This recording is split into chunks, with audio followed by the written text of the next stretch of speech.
அந்த ரெண்டு பறவைகள் எதை குறிக்கிறது, யாருன்னு சொல்ல முடியுமா? ஒண்ணு ஜீவாத்மா, இன்னொருத்தர் பரமாத்மா. Very good, Prabhuji.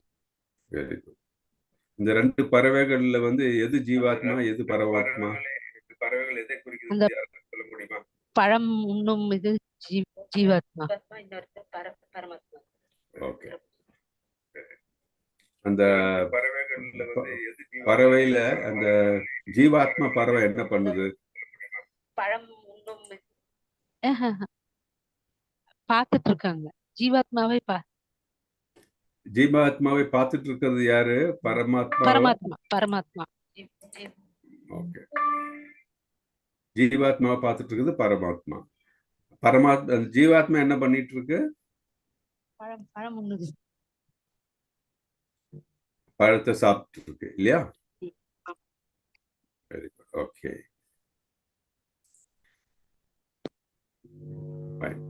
இப்போ நம்ம செஷன் ஆரம்பிக்கலாம். ஸோ எல்லா பக்தர்களுக்கும் பிரணாம்ஸ், எல்லாருக்கும் வணக்கம். So we start with the prayers. Okay. Om Ajnana-timirandasya Jnananjana-salakaya Chakshurunmilitam Yena Tasmai Shri Guruve Namaha. Shri Chaitanya Manobishtam Stapitam Yena Bhutale Swayam Rupa Kata Mahyam Tatati Swapatantigam. He Krishna Karuna Sindhu Dinabandhu Jagatpade Gopesha Gopika Kanta Radha Kanta Namastude. Tapta Kanchana Gaurangi Radhe Vrindavaneshwari Vrishabhanusute Devi Pranamami Haripriye Vancha Kalpatarupyascha Kripa Sindhubhya Evacha Patitanam Pavanebhyo Vaishnavebhyo Namo Namaha. Nama Om Vishnupataya Krishna Prastaya Bhutale Srimate Bhakti Vedanta Swami Iti Namini. Namaste Saraswati Devi Gauravani Pracharini Nirvisesha Sunyavadi Paschatya Deshatarini Shri Krishna Chaitanya Prabhu Nityananda Shri Advaita Gadadhara Srivasadi Gaura Bhakta Vrinda.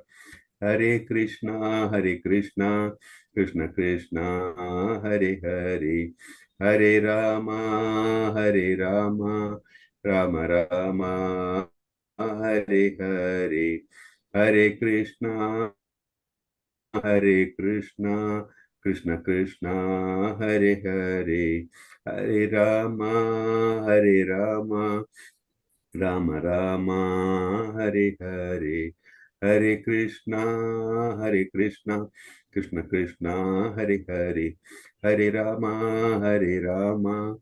Rama Rama, Hare Hare.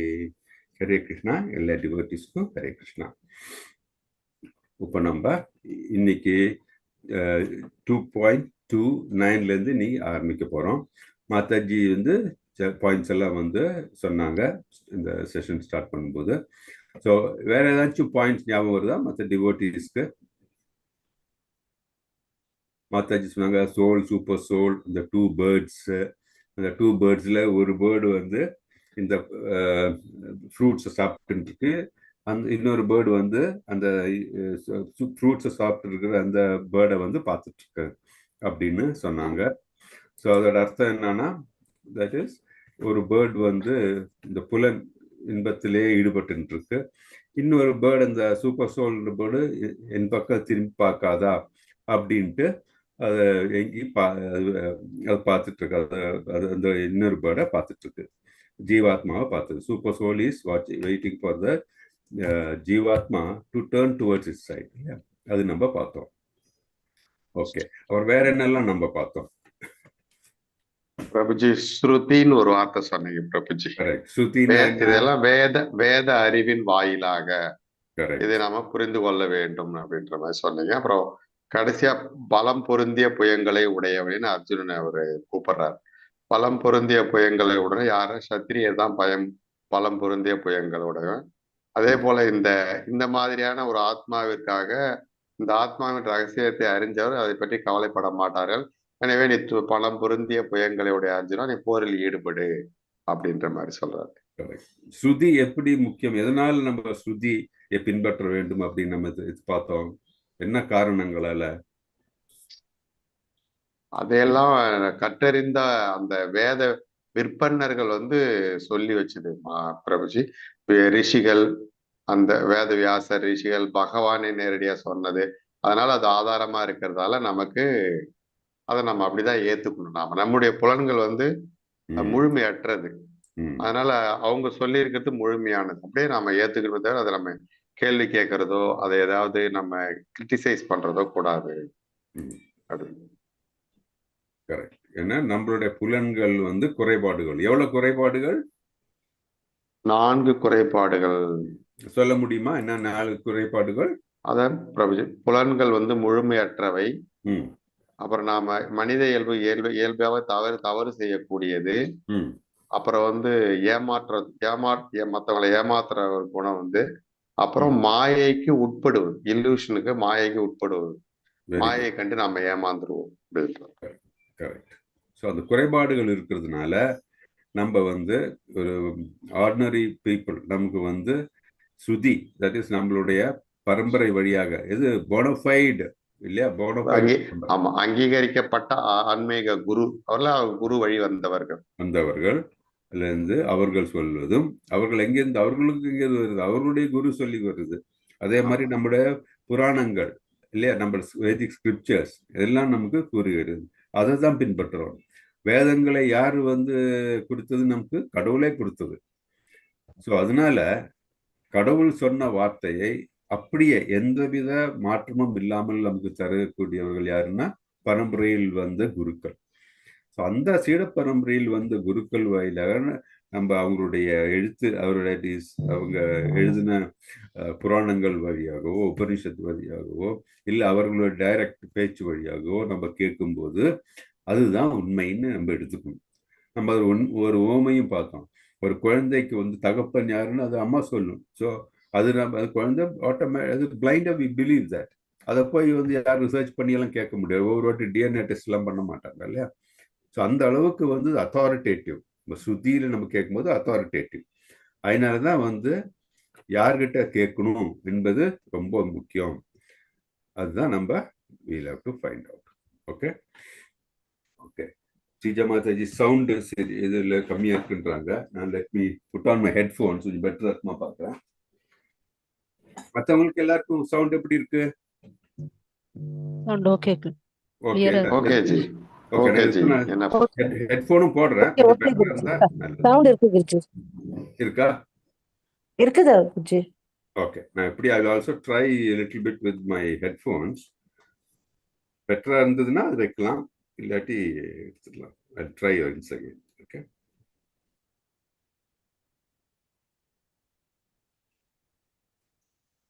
Srija Mataji, is it better now? Okay, Guruji. Okay, thank you. Right. Thank you, Hare Krishna. So, நம்ம பார்த்த மாதிரி that is ஸ்ருதி வழியாக நம்ம கேட்கும்பொழுது அதை நம்ம question பண்ண வேண்டிய அவசியம் கிடையாது. Because it has come from the bonafide source. நம்ம பிரபுபாதர் அவருடைய பர்பட்டில் எதுவும் சொல்லியிருக்காரு.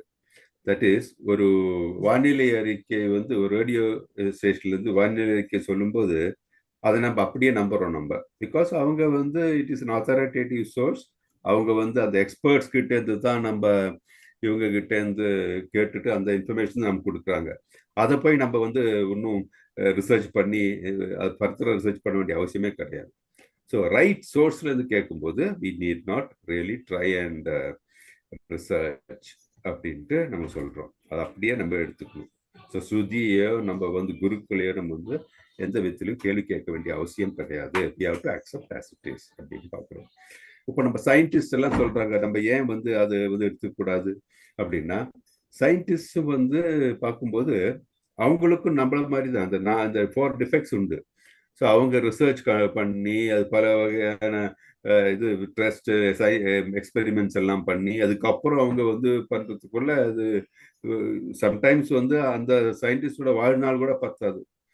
அவர் ஏதாச்சும் கண்டுபிடிச்சு அதை வந்து அதுக்கு இதை வந்துட்டு சேலஞ்ச் பண்றதுக்கும் எல்லாம் இருப்பாங்க. ஸோ அதனால அது முடிவில்லாத ஒரு சர்ச்சையில போயிட்டு இருக்குது. ஆனால் வேதங்கள்னு சொல்லும்போது, ஸ்கிரிப்சர் சொல்லும்போது மில்லியன்ஸ் ஆஃப் இயர்ஸை வந்து அது அதில் அந்த உண்மைகளை வந்து நமக்கு அளித்து கொண்டிருக்கிறது. ஸோ அதனால வந்து நம்ம வேதங்களை பின்பற்ற வேண்டும், சிறப்பரும்பறையில் வந்து குருக்களை பின்பற்ற வேண்டும் அப்படியெல்லாம் பார்த்தோம். வெரி இம்பார்ட்டன்ட் ஆஸ்பெக்ட் பிரபுஜி சொல்றாரு. ஓகே, வேற ஏதாச்சும் நம்ம பாயிண்ட்ஸ் பார்த்தோமா? அதான் நம்ம பிரபுஜி சொன்ன மாதிரி இந்த சொன்னாங்க இல்லையா, தட் இஸ் இந்த சத்திரியனுடைய தர்மம் என்னன்னா போர் புரிய வேண்டும். ஸோ அந்த போர் புரிதலை விட்டுட்டு நான் சன்னியாசம் போறேன்னு வந்து அவங்க சொன்னாங்கன்னா அது வந்து அவருடைய தர்மத்துக்கு வந்தது கிடையாது. அர்ஜுனரை வந்து இந்த இது சொன்னா இல்லையா, தட் இஸ் ஸ்ட்ரென்த் இருக்கிறவரு அப்படின்ட்டு. ஸோ அந்த ஸ்ட்ரென்த் இருக்கிறவர் யாரு? அர்ஜுனர். எதனால ஸ்ட்ரென்த் இருக்கிறது? தட் இஸ் அவர் பார்த்தா நம்ம இன்னைக்கு படிக்க போறோம். அது தட் இஸ் இவர் சிவபெருமானையே அவர் வந்து சேலஞ்ச் பண்ணியிருக்காரு. யாரு? அர்ஜுனர். ஸோ அந்த மாதிரி வந்து ஆற்றல் வாய்ந்தவர். அந்த மாதிரி இருக்கிறவர் வந்து அவருடைய தர்மமான போர் புரியாமல் சன்னியாசம் எடுக்க போறேன், இல்லாட்டி வந்து நான் வந்து போர் முனையில வந்து எதிரில் இருக்கிறது என் குரு, இல்லாட்டி என்னுடைய உற்றார் உறவினர்கள் அவங்களும் மாய்ந்து போவார்கள், அதனால போர் புரிய மாட்டேன்னு சொல்றது உயர்ந்தது கிடையாது அப்படின்ட்டு எல்லாம் நம்ம இதெல்லாம் பார்த்தோம் நம்ம. ஓகே, ஸோ இந்த பாயிண்ட்ஸ் எல்லாம் நம்ம பார்த்தோம். So we will start with this. Okay, 2.28ல இருந்து we will start today. நான் வந்து உங்களுக்கு share this now. Okay Prabhuji, Padma பேசுறேன் பிரபுஜி. எல்லாரையும் ஃபோன் நம்பர் போட சொல்லுங்க பிரபுஜி சாட் பாக்ஸ்ல. ஓகே, நான் ஆல்ரெடி மென்ஷன் பண்ணிட்டேன் பிரபுஜி. சரி சரி. அட்டெண்டன்ஸ் ஃபார்ம்ல குடுக்குறோம்ல மேம், இதுலயும் தனியா குடுக்கணுமா மேம்? ஆமா சார், ஏன்னா நிறைய பேர் அட்டெண்டன்ஸ் ஃபார்ம் ஃபில் பண்றது இல்ல சரியா, அதனால கிராஸ் செக் பண்றதுக்காக கேக்குறோம். Okay okay ma'am, thank you ma'am. Hare Krishna. சரி, இன்னையிலிருந்து நமக்கு வந்து சப்போர்ட் பண்றதுக்கு பத்மராஜ மாதாஜி வந்து நம்ம அட்மினா நமக்கு சப்போர்ட் பண்றாங்க. ஸோ அவங்க வந்து நம்ம அட்டெண்டன்ஸ் பார்க்கறது, அப்புறம் ஏதாச்சும் சப்போர்ட் பண்றது எல்லாம் அவங்க பண்ணுவாங்க. She will be supporting me as well as everyone. Okay, so அதனால தான் பத்மா மாதாஜி இந்த ரிக்வெஸ்ட் பண்றாங்க. ஸோ எல்லாரும் வந்து அட்டென்ட் பண்றவங்க எல்லாம் அவங்களுடைய பேரும் ஃபோன் நம்பரும் கொடுத்தீங்கன்னா மாதாஜி she will make a tabular column and keep everything ready. So அதே மாதிரி நீங்கள் வந்து எல்லாரும் அட்டெண்டன்ஸ் எல்லாம் போடுங்க. நீங்கள் அந்த கூகுள் ஃபார்ம் எல்லாம் வந்துடும். ஆனால் என்ன சேலஞ்சுன்னா சம்டைம்ஸ் எல்லாவங்க வந்து விட்டு போயிடுது, அதனால தான். So it will help us. Okay, so thank you so much. எல்லாரும் கோஆப்ரேட் பண்ணுங்க. Thanks for your cooperation. Thanks Padma Mataji. Okay, so நம்ம we will start straight away, go to the session.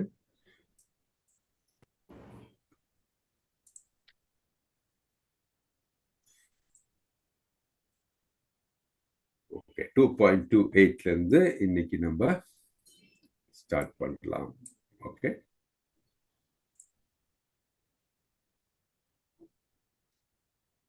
அவ்யக்தாதினி பூதானி வியக்தமஹதாயனி பாரதா அவ்யக்த நிதானானி ஏவ தத்ர கா பரித்வேவனா.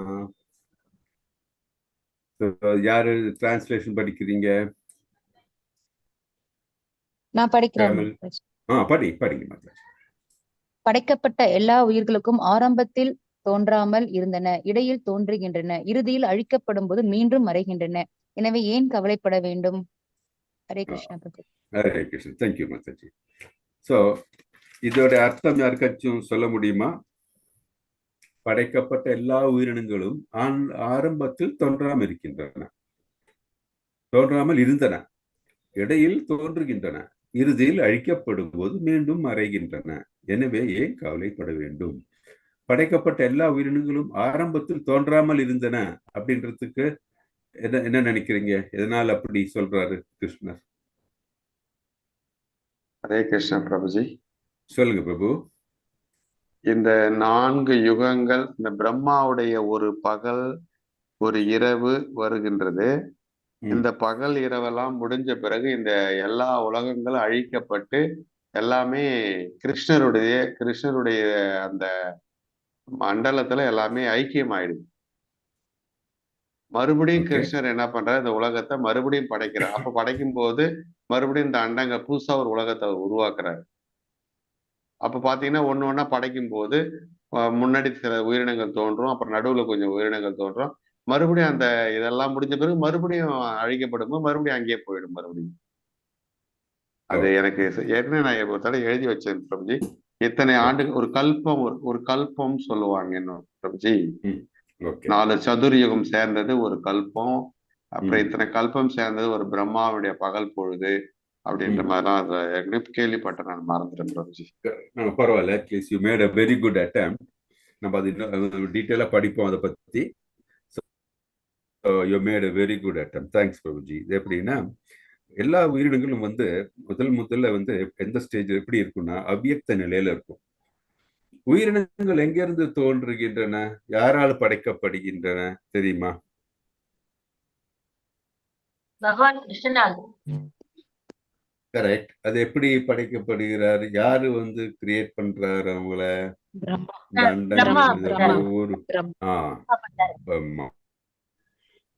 கரெக்ட்.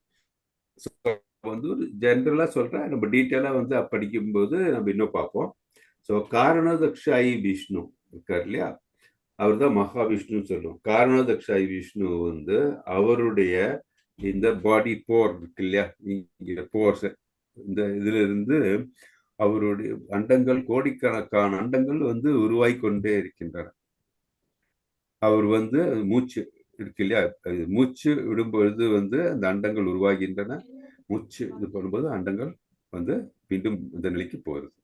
ஸோ அண்டங்கள் உருவாகின்றன, அண்டங்கள் அழிந்து கொண்டே இருக்கின்றன. ஸோ அந்த மாதிரி ஒரு நிலை வந்து கொண்டே இருக்கிறது. இந்த ஒவ்வொரு அண்டங்கள் வந்து கிரியேட் ஆனோன்னு பார்த்தீங்கன்னா, அந்த ஒவ்வொரு அண்டங்களுக்குள்ளும் வந்து யாரு, இந்த காரணோதக்ஷாய் விஷ்ணு கர்ப்போதக்ஷாய் விஷ்ணுவாக அவதரித்து ஒவ்வொரு அண்டங்களுக்குள்ளும் சொல்லுகிறார். ஓகே, ஃபர்ஸ்ட் எப்படி காரணோதக்ஷாய் விஷ்ணு இருக்காரு, அவர் அண்டங்களை கிரியேட் பண்றாரு. அண்டங்களை கிரியேட் பண்ண அப்புறம் என்னது, அவர் வந்து மீண்டும் கர்ப்போதக்ஷாயி விஷ்ணுவின் வடிவில் ஒவ்வொரு அண்டங்களுக்குள்ளும் செல்றார். அந்த அண்டங்களுக்குள்ளும் சென்ற என்னது, கர்ப்போதக்ஷாயி விஷ்ணுவுடைய தொப்புள் கொடியிலிருந்து மேல முதல்ல அந்த தாமரை உருவாகிறது. அந்த தாமரை இதிலிருந்து பிரம்மா உருவாகிறார். அவரு தான் சீஃப் இன்ஜினியர் அப்படின்ற பிரபுபாத சொல்லுவார். ஸோ பிரம்மாவிலிருந்து எல்லா உயிரினங்களும் உருவாகின்றன. அவர் தான் இந்த பிளானட்ஸ் இருக்கு இல்லையா, இந்த இது அவருடைய தொப்புள் கொடியிலிருந்து உருவாகுது இல்லையா, அந்த ஸ்டெம் இருக்கு இல்லையா, ஸ்டெம்ல வந்து பார்த்தீங்கன்னா 14 உலகங்கள் இருக்கு. அந்த 14 உலகங்கள்ல தட் இஸ் ஒவ்வொரு உயிரினங்களை அவர்களுடைய விருப்ப பிரகாரமும் அவருடைய கர்ம பலன் பிரகாரம் அந்த 14 உலகத்துக்குள்ள வந்து அந்தந்த உயிரினங்கள் உருவாகின்றன. அதை உருவாக்குறது யாருன்னா பிரம்மா. ஓகே, அந்த உயிரினங்கள் உருவாக என்ன ஆகுதுன்னா, அந்த ஜீவாத்மாக்கள் அங்கு உருவாகும் பொழுது அவர் கூட வந்து கர்ப்போதக்ஷாயி விஷ்ணு க்ஷீரோதக்ஷாயி விஷ்ணுவாக உருவாக்கி அதான் பரமாத்மாவாக அந்த ஜீவாத்மாவுடன் எல்லா உயிரினங்களுக்குள்ளும் செல்கிறார். ஸோ காரணோதக்ஷாயி விஷ்ணு கர்ப்போதக்ஷாயி விஷ்ணு அவதரிக்கிற கர்ப்போதக்ஷாயி விஷ்ணு க்ஷீரோதக்ஷாயி விஷ்ணுவாக அவதரித்து எல்லா உயிரினங்களுக்கும் பரமாத்மாவாக இருக்கிறார். ஸோ ஜீவாத்மா எங்கெல்லாம் இருக்கோ கூடி பரமாத்மாவும் இருப்பார். அதுதான் நம்ம அந்த 2 பறவைகளை பற்றி படித்தோம் இல்லையா, அதுதான் அந்த பரமாத்மா சொல்றது க்ஷீரோதக்ஷாயி விஷ்ணு, கிருஷ்ணருடைய அவதாரம். ஓகே, ஸோ அந்த பரமாத்மா வந்து எல்லாருடைய மனதுக்கு நெஞ்சுக்குள்ளும் இருக்கார். அவர் இந்த நம்மளுடைய சோலோட சேர்ந்து நம்ம ஜீவாத்மா சொல்றோம் இல்லையா, சோல், அதோட சேர்த்து சூப்பர் சோல் இருப்பார். ஸோ அவங்களோட இந்த ஸ்ட்ரக்சர் இதெல்லாம் நம்ம டீட்டெயிலாக பார்ப்போம். அதில் இப்போ நீங்கள் வரி பண்ண வேணாம். இப்போ ஜஸ்ட் ஒரு ப்ராட் ஐடியாவுக்கு வேண்டி நான் அது சொன்னேன். ஸோ என்ன ஆகுது, பிரபுஜி சொன்ன மாதிரி இந்த மாதிரி பிரம்மாவுடைய ஈவினிங் டே முடிஞ்சு இந்த நைட் டைம் வர டைம்ல என்ன ஆகுதுன்னா இந்த உயிரினங்கள் எல்லாம் வந்து மீண்டும் வந்து அவ்வியக்த நிலைக்கு சென்று, அவ்வியக்த நிலைன்னா என்ன, தட் இஸ் மீண்டும் அழிகிற நிலை. அழிந்ததுனால தட் இஸ் டார்மன்ட் ஸ்டேஜ். அப்புறம் அடுத்தது வந்து தேல் அகெயின் கம் பேக். அந்த மாதிரி நம்ம வந்து நடக்கும். அதெல்லாம் நம்ம டீட்டெயிலாக படிப்போம். இப்போ நான் வந்து அது I don't want to twelve deeper into it. So அது நம்ம பார்ப்போம் நம்ம. ஸோ இங்கே என்ன சொல்றாங்க அப்படின்னு சொன்னா, தட் இஸ் படைக்கப்பட்ட எல்லா உயிரினங்களும் ஆரம்ப காலத்தில் தோன்றாமல் இருக்கின்றன. அவங்க தோன்றாம இருக்கிற நிலையில பார்த்தா எப்படி இருப்பாங்க, நம்மளுடைய உடல் இருக்கு இல்லையா, நம்ம எந்த உயிரானது இந்த உயிர் வழியாக தோன்றும் போது என்ன நம்ம பார்த்தோம், ஆத்மா இருக்கு, உடல் இருக்கு இல்லையா, ரெண்டும் செப்பரேட். நமக்கு அது தெரியும், எல்லாரும் தெரியும் அது.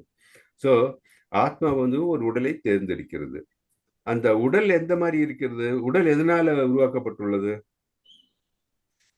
சொல்ல முடியுமா? உடல் வந்து கர்மாவினுடைய புண்ணிய பலன்களால் உடல் கிடைக்கிறது பிரபுஜி. உடல் வந்து எதனால உருவாக்கப்பட்டுள்ளது? அது ஒரு ஸ்தூல சரீரம். அதுக்கு வந்து ரெண்டு இது இருக்கு. தட் இஸ் ஒன்னு வந்து பஞ்சபூதங்களால. கரெக்ட். நமக்கு வந்து ஸ்தூல உடலும் உண்டு, இது உண்டு இல்லையா, ரெண்டு உடல் உண்டு நமக்கு. ஸ்தூல உடல் சொல்லும் போது வாட் இஸ் இட்? ஆக்சுவலி இந்த 5 கிராஸ் பாடி இருக்கு, நமக்கு கிராஸ் பாடி இருக்கு. அப்புறம் என்னது, what is other one? Shuttle body. Correct. Cross body, shuttle body. Cross பாடியில தான் நம்ம இந்த பஞ்சபூதங்கள். பஞ்சபூதங்கள்னா எதெல்லாம்? அகங்காரம், பஞ்சபூதம் நீர், நெருப்பு, ஆகாயம், தண்ணீர், மனம், புத்தி, அகங்காரம் தான் இது சூக்ஷ்ம உடல் பிரபுஜி. கரெக்ட். சூக்ஷ்ம உடல், மனம், புத்தி, அகங்காரம். இது 5 பஞ்சபூதங்களும் பிளஸ் 3 இந்த 8, மனம் 1 9. இது எல்லாம் இந்த 9ஆல உருவாக்கப்பட்டதான் நம்முடைய உடல் பிரபுஜி. 9 24. அது நம்ம டீட்டெயிலா பாத்துக்கலாம். இப்போ நம்மளுடைய மேஜர் இதுக்கு நம்ம 5 எலிமெண்ட்ஸ் தான் பேசிக்கலி கிராஸ் பாடி, ஸ்தூல உடல் இல்லையா. அது என்னெல்லாம்? ஆகாயம், காற்று, நெருப்பு, நீர், அப்புறம் எர்த், பூமி. நீர், நிலம், நெருப்பு, ஆகாயம், பூமி, காற்று. காற்று. ஸோ இதுதான் வந்து நம்மளுடைய பஞ்சபூதம் சொல்றோம். ஸோ இதுல இருந்து என்ன சேர்ந்துருது, நமக்கு குணங்கள் இதெல்லாம் சேர்ந்து இந்த கலவையில தான் அப்படியே இருக்கு. இது எப்படின்னா ஞாபகம் வச்சுக்கோங்க, நம்ம ஒரு குழம்பு பண்றோம் வச்சுக்கோ, சாம்பார் பண்றோம். சாம்பார் பண்றதுக்கு என்ன, அதுக்கு வேண்டி இதெல்லாம் இருக்குல்ல, காய் இருக்கு, மசாலா இருக்கு, இதெல்லாம் தனித்தனியா இருக்கு. இதெல்லாம் சேர்ந்து நம்ம பண்ணும்போது தான் கடைசியில சாம்பார் வருது இல்லையா. அதே மாதிரிதான் நம்மளுடைய இந்த அன்மேனிஃபெஸ்டட் ஸ்டேஜ் சொல்றோம் இல்லையா, அந்த தட் இஸ் என்ன பார்த்தோம், அது எக்ஸாக்ட் வேர்டு என்ன பார்த்தோம், நம்ம தோன்றாமல் இருக்கிற நிலை இருக்கு இல்லையா. அந்த நிலையில என்னன்னா இதெல்லாம் அப்படி எல்லாம் வந்து இன்கிரீடியன்ஸ் இருக்கு. ஓகே. அப்புறம் அதெல்லாம் சேர்ந்து உருவாகிற ஒரு ஜீவாத்மா வந்து ஒரு உடல், அந்த உடலை எடுக்கும்போது எல்லாம் சேர்ந்து உயிரினம், உயிர் வாழி உண்டாகிறது. ஓகே. அது உருவாகினதுக்கு அப்புறம் என்ன இருக்கிறது, நம்ம அந்த 6 ஸ்டேஜ் பார்த்தோம். கடைசியில வந்து மடிந்து போகிறது, மீண்டும் மடிந்து போகிறது, அனிஹிலேஷன் நடக்குது. ஸோ இதுதான் வந்து அந்த சைக்கிள். இட் இஸ் ஃபர்ஸ்ட் இந்த unmanifested stage, then it manifest itself, then annihilates. Okay. தோன்றாமல் இருக்கிறது, அப்புறம் தோன்றுகிறது, அப்புறம் மறைந்து விடுகிறது. இதுதான் இந்த 3 ஸ்டேஜஸ். ஸோ அந்த மாதிரி இருக்கும்போது இந்த சோல் ஆனது எப்படி இருக்கு, சோல் எப்பவும் வந்து நிரந்தரமா இருக்குது. அது வந்து நம்ம பார்த்தோம் அதுக்கு முன்னாடி இருக்க ஸ்லோகங்கள்ல, அதுக்கு தோற்றமும் இல்லை, அழிவும் கிடையாது. It's continuous, only takes different bodies till நம்மளுடைய இந்த ஆசை இருக்கிற வரைக்கும், பௌதிக ஆசை இருக்கிற வரைக்கும் இந்த பௌதிக உலகத்தில் இருக்கும். அதுக்கப்புறம் என்னாகும், நம்ம வந்து கிருஷ்ணர் வந்து நம்ம டிவோஷனல் சர்வீஸ், அது கிருஷ்ணரை மனதில் நினைத்து கொண்டு அவருக்கு சேவை செய்து நம்ம அந்த தகுதி பெறும்போது கிருஷ்ணன் திருவடிகளில் சென்றடைப்போம் இல்லையா. அதான் நம்ம வந்து எல்லாரும் அதான் நம்ம முயற்சிக்கிறோம். இந்த பக்தி தொழில் ஈடுபட்டு கிருஷ்ணரை சென்று அடைய வேண்டும். அதுதான் நம்ம வந்து எல்லாரும் முயற்சி செய்து கொண்டிருக்கிறோம். ஸோ அதுதான் வந்து இந்த நம்மளுடைய நிலை. இதை வந்து இந்த இவங்க இருக்காங்க இல்லையா, பிலாசபர்ஸ்னா யாரு?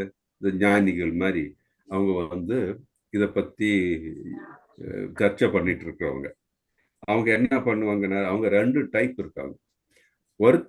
ஒரு டைப் வந்து பாத்தீங்கன்னா கடவுளுடைய எக்ஸிஸ்டன்ஸ் இல்ல சோலோட எக்ஸிஸ்டன்ஸ் இல்லைன்னு பார்ப்பாங்க, ஏத்திஸ்ட்.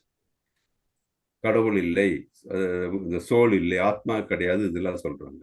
இன்னொருத்தர் டைப் வந்து எஸ், அவங்க சோல் இருக்கு, அவங்களுக்கு அது இருக்கு, ஆனா வந்து அதற்கு சோல் வந்து அதுக்கு ரூபம் இல்லை, அந்த மாதிரி மாயாவதிஸ் அந்த மாதிரி டைப் இருக்காங்க, ரைட்? இந்த மாதிரி 2 டைப் ஆளுங்க இருக்காங்க. ஸோ நம்ம வந்து இந்த மெட்டீரியல் எக்ஸிஸ்ட் இப்போ நம்ம இதுதான் நம்ம டீட்டெயிலாக பார்த்தோம் கொஞ்ச நேரத்துக்கு முன்னாடி. என்னது மெட்டீரியல் எக்ஸிஸ்டன்ஸ் வந்து ஃபர்ஸ்ட் அன்மேனிஃபெஸ்ட் ஸ்டேஜ். அது எப்படின்னா ஸ்கை, ஈதர், அப்புறம் ஏர், காற்று, அப்புறம் என்ன நெருப்பு, அப்புறம் நீர், அப்புறம் பூமி. இந்த மாதிரி இருக்கு. இதுல இன்னொரு இது உங்களுக்கு இந்த இந்த சீக்வென்ஸ்ல உங்களுக்கு இன்னொன்று கூட சொல்றதுக்கு விரும்புறேன். இந்த ஆகாயத்திலிருந்து எது உண்டாகிறது அப்படின்னா ஃபர்ஸ்ட் வந்து சவுண்டு உண்டாகிறது. ஆகாயத்திலிருந்து சவுண்டு, தண்டர்லாம் சவுண்டு ஆகாயத்திலிருந்து வரும். ஆகாயத்திலிருந்து தான் இந்த ஏர் உண்டாகிறது, காற்று உண்டாகிறது. ஸோ காற்றிலிருந்து என்ன, காற்றோட தன்மை என்ன? காற்றுக்கு சவுண்டும் இருக்கும், அதே மாதிரி டச் இல்லையா, காற்று வீசும்போது நமக்கு இது ஃபீலும் பண்ணும், டச் வருது. அப்புறம் என்ன, இது 2 சேர்ந்து காற்றிலிருந்து என்ன உருவாகிறது? ஃபயர், நெருப்பு உண்டாகிறது. நெருப்பிலிருந்து என்ன உண்டாகிறது? நீர். ஸோ இதுல வந்து இப்ப நெருப்பில் இருக்கும்போது என்னெல்லாம் பார்க்குறோம்? உருவமும் வந்துருது இல்லையா, டச் வருது, we are able to see also. தண்ணீர் என்ன, சுவையும் வந்துருது இல்லையா. எர்த்துக்கு என்ன, இது 4 குணங்கள் மட்டும் இல்லை, நமக்கு we are able to smell also. So இந்த மாதிரி பார்த்தீங்கன்னா ஒவ்வொரு ஸ்டேஜுக்கும் வந்து இந்த ஒவ்வொரு புலன்களுடைய இதுவும் ஆட் ஆகிட்டே வருது. இது வந்து ஒரு உண்மை, நம்ம புரிஞ்சு வச்சுக்கிறது நல்லது. ஓகே, ஸோ அந்த மாதிரி நிலையில வரும்போது என்னது, டிஃப்ரெண்ட் டைப்ஸ் இந்த பஞ்சபூதங்களும் நம்ம அப்போ பார்த்த மாதிரி வந்து இந்த முக்குணங்கள் இதெல்லாம் சேர்ந்து, இந்த கலவை எல்லாம் சேர்ந்து பல வகையான கிரியேஷன்ஸ் நடக்கிறது. அதுதான் மேனிஃபெஸ்ட் ஸ்டேஜ் அப்படின்னு சொல்றோம், தோன்றியுள்ள நிலை. அந்த மேனிஃபெஸ்ட் ஸ்டேஜ் எவ்வளோன்னா 84 லட்சம் வந்து டிஃப்ரெண்ட் ஸ்பீசிஸ் இருக்கான், வகையான உயிர்வாழிகள் 84 லட்சம். ஸோ அந்த அவங்க கொஞ்ச நாள் வந்து வாழ்ந்த அப்புறம் என்னது, எல்லாம் மடிந்து போகும், அனிஹிலேஷன் ஸ்டேஜ். திருப்பியும் வந்து எங்கே போகுது, அன்மேனிஃபெஸ்ட் ஸ்டேஜ் வருது. இந்த சைக்கிள் வந்துகிட்டே இருக்கு. இதுதான் பர்த் அண்ட் டெத் சைக்கிள் அப்படின்னு சொல்றோம். ஸோ இந்த மாதிரி நிலையில் இருக்கும்போது அர்ஜுனருக்கு, தட் இஸ் உயிர் வாழ்க்கை வந்து இந்த சோல் ஜீவாத்மாவுக்கு வந்து இறப்பே கிடையாது. அப்படி இருக்கும்போது உன்னுடைய கடமையான போர் புரிய வேண்டும், நீ போர் புரியாமல் இருக்கக்கூடாது அப்படின்னு சொல்றார் கிருஷ்ணர். ஸோ அதே மாதிரி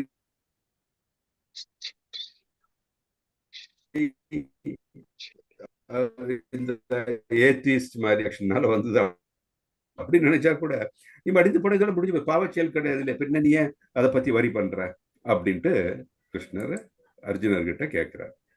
ஓகே, அது நம்ம இது வந்து புரிஞ்சுக்கிறோம். நம்ம இப்போ இது வந்து நம்ம இந்த இந்த ஃபினாமினா வந்து நம்ம சயின்டிஸ்ட் எப்படி பார்க்குறாங்கன்னு கூட நம்ம பார்க்கலாம். ஸோ சயின்டிஸ்ட் என்ன சொல்லியிருக்காங்க, நமக்கு எல்லாம் தெரியும், பிசிக்ஸ்ல லா ஆஃப் கன்சர்வேஷன் ஆஃப் எனர்ஜின்னு சொல்றாங்க. தட் இஸ் எனர்ஜி ஒரு வகையிலிருந்து இன்னொரு வகையாக மாறும்பொழுது மாறிக்கொண்டே இருக்கிறது. ஆமா, எனர்ஜி லாஸ் ஆகல. So it is a law of conservation. ஆற்றல் மாறா கோட்பாடு அப்படின்னு சொல்றாங்க. எக்ஸாக்ட்லி, அதுதான் வந்து அதுதான் இதே உண்மைதான். இது எப்போ இதெல்லாம் படிச்சு கண்டுபிடிச்சாங்க சயின்டிஸ்ட், இப்போதான் இல்லை, ஒரு 400 வருஷம் இருக்குமா மேக்சிமம், அவ்வளவுதான். ஆனா நம்ம இதிகாசங்கள்ல வந்து இது முன்னாடியே இந்த உண்மையே சொல்லியிருக்காங்க. இது நம்ம கண்டிப்பா இன்னொரு உதாரணம், நம்ம இதிகாசங்கள் புராணங்கள்லாம் எந்த அளவுக்கு வந்து இந்த உண்மைகளை எல்லாம் புரிந்து கொண்டு நமக்கு அளித்திருக்கிறார்கள் என்றதை புரிஞ்சுக்கிறது நமக்கு ஒரு இது. ஸோ அந்த அளவுக்கு இது அற்புதமானது இது அப்படின்னு நம்ம இதுலேருந்து தெரிஞ்சுக்கணும் நம்ம. ஸோ வேதிக் விஸ்டம் வந்து இதனால தான் வேதங்கள் சொல்லப்பட்டதை நம்ம செய்யும்போது நம்ம உணர்தல் உண்டாகும் அப்படின்னு உண்மையை நம்ம எல்லாரும் புரிஞ்சுக்கணும். ஸோ இதில் இன்னொரு இது பார்க்கும்போது இந்த தோற்றம், இந்த அனிஹிலேஷன் இதெல்லாம் பார்க்கும்போது நமக்கு என்ன இன்னொன்று தோணுது, தட் இஸ் இந்த உயிர் நம்ம வாடுறோம் மடியிறோம் போது உடல் ஆனது பல வகையான உடல்களை நம்ம எடுக்கிறதுனால எந்த உடலும் நிரந்தரமானது கிடையாது. ஸோ எல்லாம் ஒரு மாயை மாதிரி தான். இன்னைக்கு இந்த உடல் இருக்கு, நாளைக்கு வந்து பார்த்தீங்கன்னா இது மடிஞ்சு போகும்போது இந்த உடல் விட்டுட்டு நம்ம இன்னொரு உடல் எடுத்துட்டு இருக்கோம். இது எப்படின்னா ஒரு இன்னொரு உண்மை சொன்னா உங்களுக்கு அது அப்ரிஷியேட் பண்ண முடியும். நம்ம தூங்கிட்டு இருக்கோம், தூக்கத்தில் நம்ம வந்து என்னெல்லாம் கனவு காண்றோம் இல்லையா.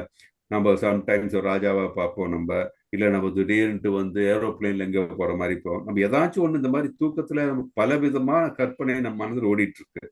ஆனா தூக்கம் கலைஞ்சு எந்திரிக்கும் போது அதெல்லாம் உண்மையா இருக்கா? என்ன கிடையாது இல்லையா. சோ அதே மாதிரி தான். சோ இந்த மாயையுடைய இந்த ஆதிக்கத்தால் நம்ம வந்து இந்த பாடி இன்னைக்கு எடுத்திருக்கோம், நாளைக்கு வந்து நம்மளுடைய ஆசையும் நம்ம கர்மம் பலனெல்லாம் சேர்ந்து இன்னொரு எடுக்க போறோம். இது temporary, it's only a covering. இப்போ இதெல்லாம் ஜஸ்ட் ஒரு மாயை, இது உண்மையான நிலையே கிடையாது. உண்மையான நிலை என்ன? நம்ம ஆத்மா, ஜீவாத்மா. அதோட உண்மையான நிலை என்ன? கிருஷ்ணரனுடைய நம்ம வந்து we are all a part and parcel of Krishna. So நம்ம உண்மையான இங்க இருக்க என்ன ஆகுது, இந்த மாயினால உடல் எடுப்போம், ஒவ்வொன்று செஞ்சுட்டு இருப்போம். இதுக்கு முடிவே கிடையாது. ஸோ துக்கம் தான், எது செஞ்சாலும் இதுக்கு எல்லாம் வந்து துக்கமும் தான் வந்து பிகம் வைஸ். விஸ்டம் இருக்கிறவங்க இதை புரிஞ்சுக்குவாங்க. யாருக்கு இந்த ஞானம் இந்த புத்தி யாருக்கு வரும்? தட் இஸ் பக்தர்களுக்கு. பக்தர் அல்லாதவர்களுக்கு இதை வந்து புரிஞ்சுக்கவும் முடியாது, இதை அப்ரிஷியேட்டும் பண்ண முடியாது. ஓகே, ஸோ இந்த ஸ்லோகத்திலிருந்து நம்ம இந்த உண்மைகளை தெரிந்து கொண்டிருக்கிறோம்.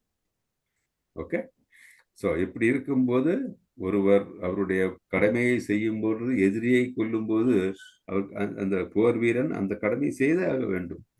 அதை விட்டுட்டு வேற எந்த விதமான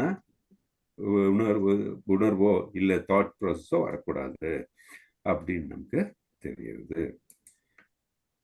ஸோ அடுத்தது நம்ம 2.29 பார்க்கலாம். ஓகே, யார ஸ்லோகம் படிக்கிறீங்களா? ஓகே பிரபுஜி, நான் படிக்கிறேன். படிங்க பிரபு. ஆச்சரியவத் பஷ்யதி கஷ்சிதேனம் ஆச்சரியவத் வததி ததைவ சான்யக ஆச்சரியவச்சை நமன்யஸ்ருணோதி ஸ்ருத்வாப்யேனௌ வேத நசைவ கஷ்சித். சிலர் ஆத்மாவை ஆச்சரியமாக பார்க்கின்றனர், சிலர் அவனை ஆச்சரியமானவனாக வர்ணிக்கின்றனர், மேலும் சிலர் அவனை ஆச்சரியமானவனாக கேட்கின்றனர், வேறு சிலரோ அவனை பற்றி கேட்ட பின்னும் அவனை புரிந்து கொள்ள இயலாதவராக உள்ளனர்.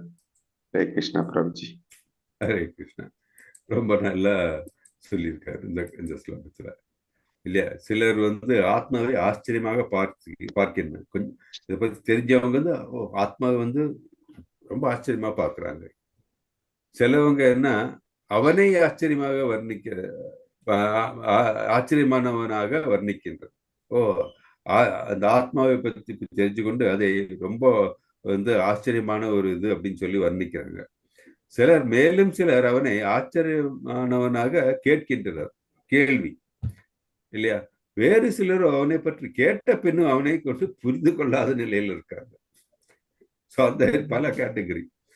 ஸோ பார்க்கும்போது நம்ம தான் வந்து சொல்லியிருக்கு இல்லையா, பார்க்கின்றார்கள்.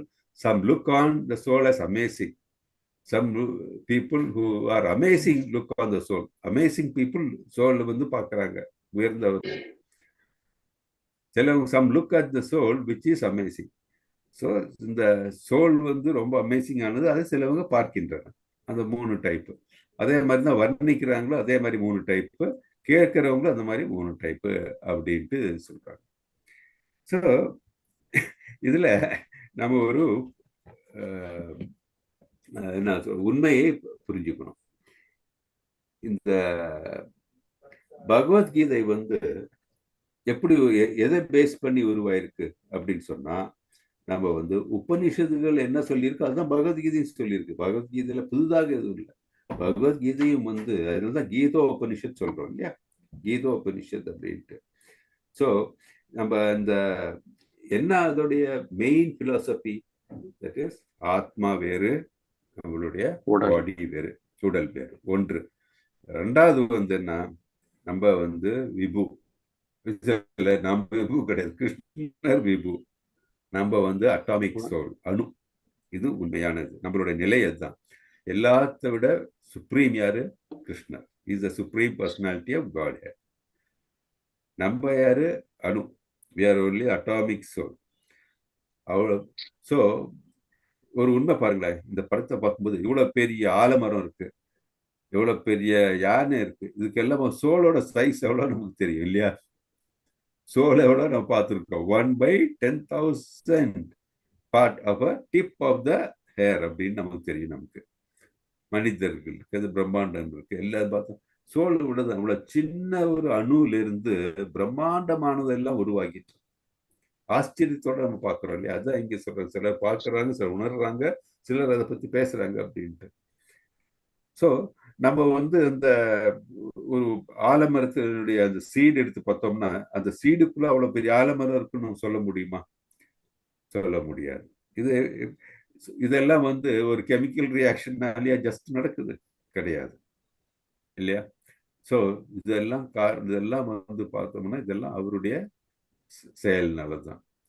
இந்த ஆத்மா இட் ஸ்ப்ரெட்ஸ் த கான்சியஸ்னஸ். அது நம்ம முன்னாடியே பார்த்தோம், முன்னாடி இருக்கிற இந்த ஸ்லோகத்துல இதெல்லாம் பார்த்தோம். ஸோ இந்த இந்த இந்த இந்த அருமைகளை ஒரு பக்தனால தான் வர்ணிக்க முடியும், புரிந்து கொள்ள முடியும், அப்ரிஷியேட் பண்ண முடியும். மற்றவர்களால இதை புரிந்துக்கவே முடியாது இல்லையா? இவ்வளவு பெரிய இந்த இதெல்லாம் யானை மாதிரி இருக்கிற பெரிய ஒரு அனிமலா இருக்கட்டும், இந்த ஆலமரம் மாதிரி பெரிய மரமா இருக்கு, எப்படி உருவாகுச்சு? சின்ன ஒரு சோல்ல இருந்து எப்படி எல்லாருக்கும் பண்ண முடியுமா? முடியாது இல்லையா? நீங்க எவ்வளவு பெரிய மெஷின் வேணா பண்ணலாம், அந்த மெஷினுக்குள்ள அந்த மெஷின் ஓட்டுறதுக்கு இல்ல டிசைன் பண்றதுக்கு ஒரு மனிதன் தேவை. அந்த மனிதன் தான் இல்ல ஆற்றல். ஸோ அந்த மனிதனையும் உருவாக்குறது யாரு? இது supreme personality of Godhead. So இந்த இது நமக்கு புரிதல் வேணும். இதுதான் உண்மையை தான் பார்த்தீங்கன்னா கதா உபநிஷத்துல இருக்கட்டும், பகவதத்துல இருக்கட்டும், எல்லா இடத்துலையும் இதை பத்தி தான் சொல்றாங்க. ஸோ இந்த உண்மையை புரிந்து கொள்ளக்கூடிய மனிதர்கள் பார்த்தீங்கன்னா நிறைய பேர் கிடையாது. பர்டிகுலர்லி இப்போ கலியுகத்தில் பார்த்தீங்கன்னா we have got lot of atheists. எல்லாத்தையும் எதுக்கு எடுத்தாலும் கொஸ்டின் கேட்குறாங்க, புரிஞ்சுக்காம, தன்னுடைய நிலையை புரிஞ்சுக்காமே நிறைய பேர் கொஸ்டின் கேட்குறாங்க இல்லையா? ஸோ அவங்க அது மட்டும் இல்லாமல் கடவுளோட என்ன ரிலேஷன்ஷிப்பு அப்படி, அது மட்டும் இல்லாமல் அவங்களே பல வியாக்கியானங்க, கடவுளை நம்புறது அவனுக்கு புத்தி இல்லை அப்படி இப்படிலாம் சொல்கிறாங்க. ஆனால் யாருக்கு அந்த மாதிரி அறிவில்லாம நிலையில் இருக்க, அவித்யா நிலைமையில் இருக்காங்க பார்த்தா அந்த மாதிரி கேட்குறவங்க தான். ஸோ கடவுளை புரிந்து கொள்ளணும் அப்படின்னு சொன்னால் இதனுடைய இந்த மகிமைகளை எல்லாம் புரிந்து கொள்ள இருக்கணும்.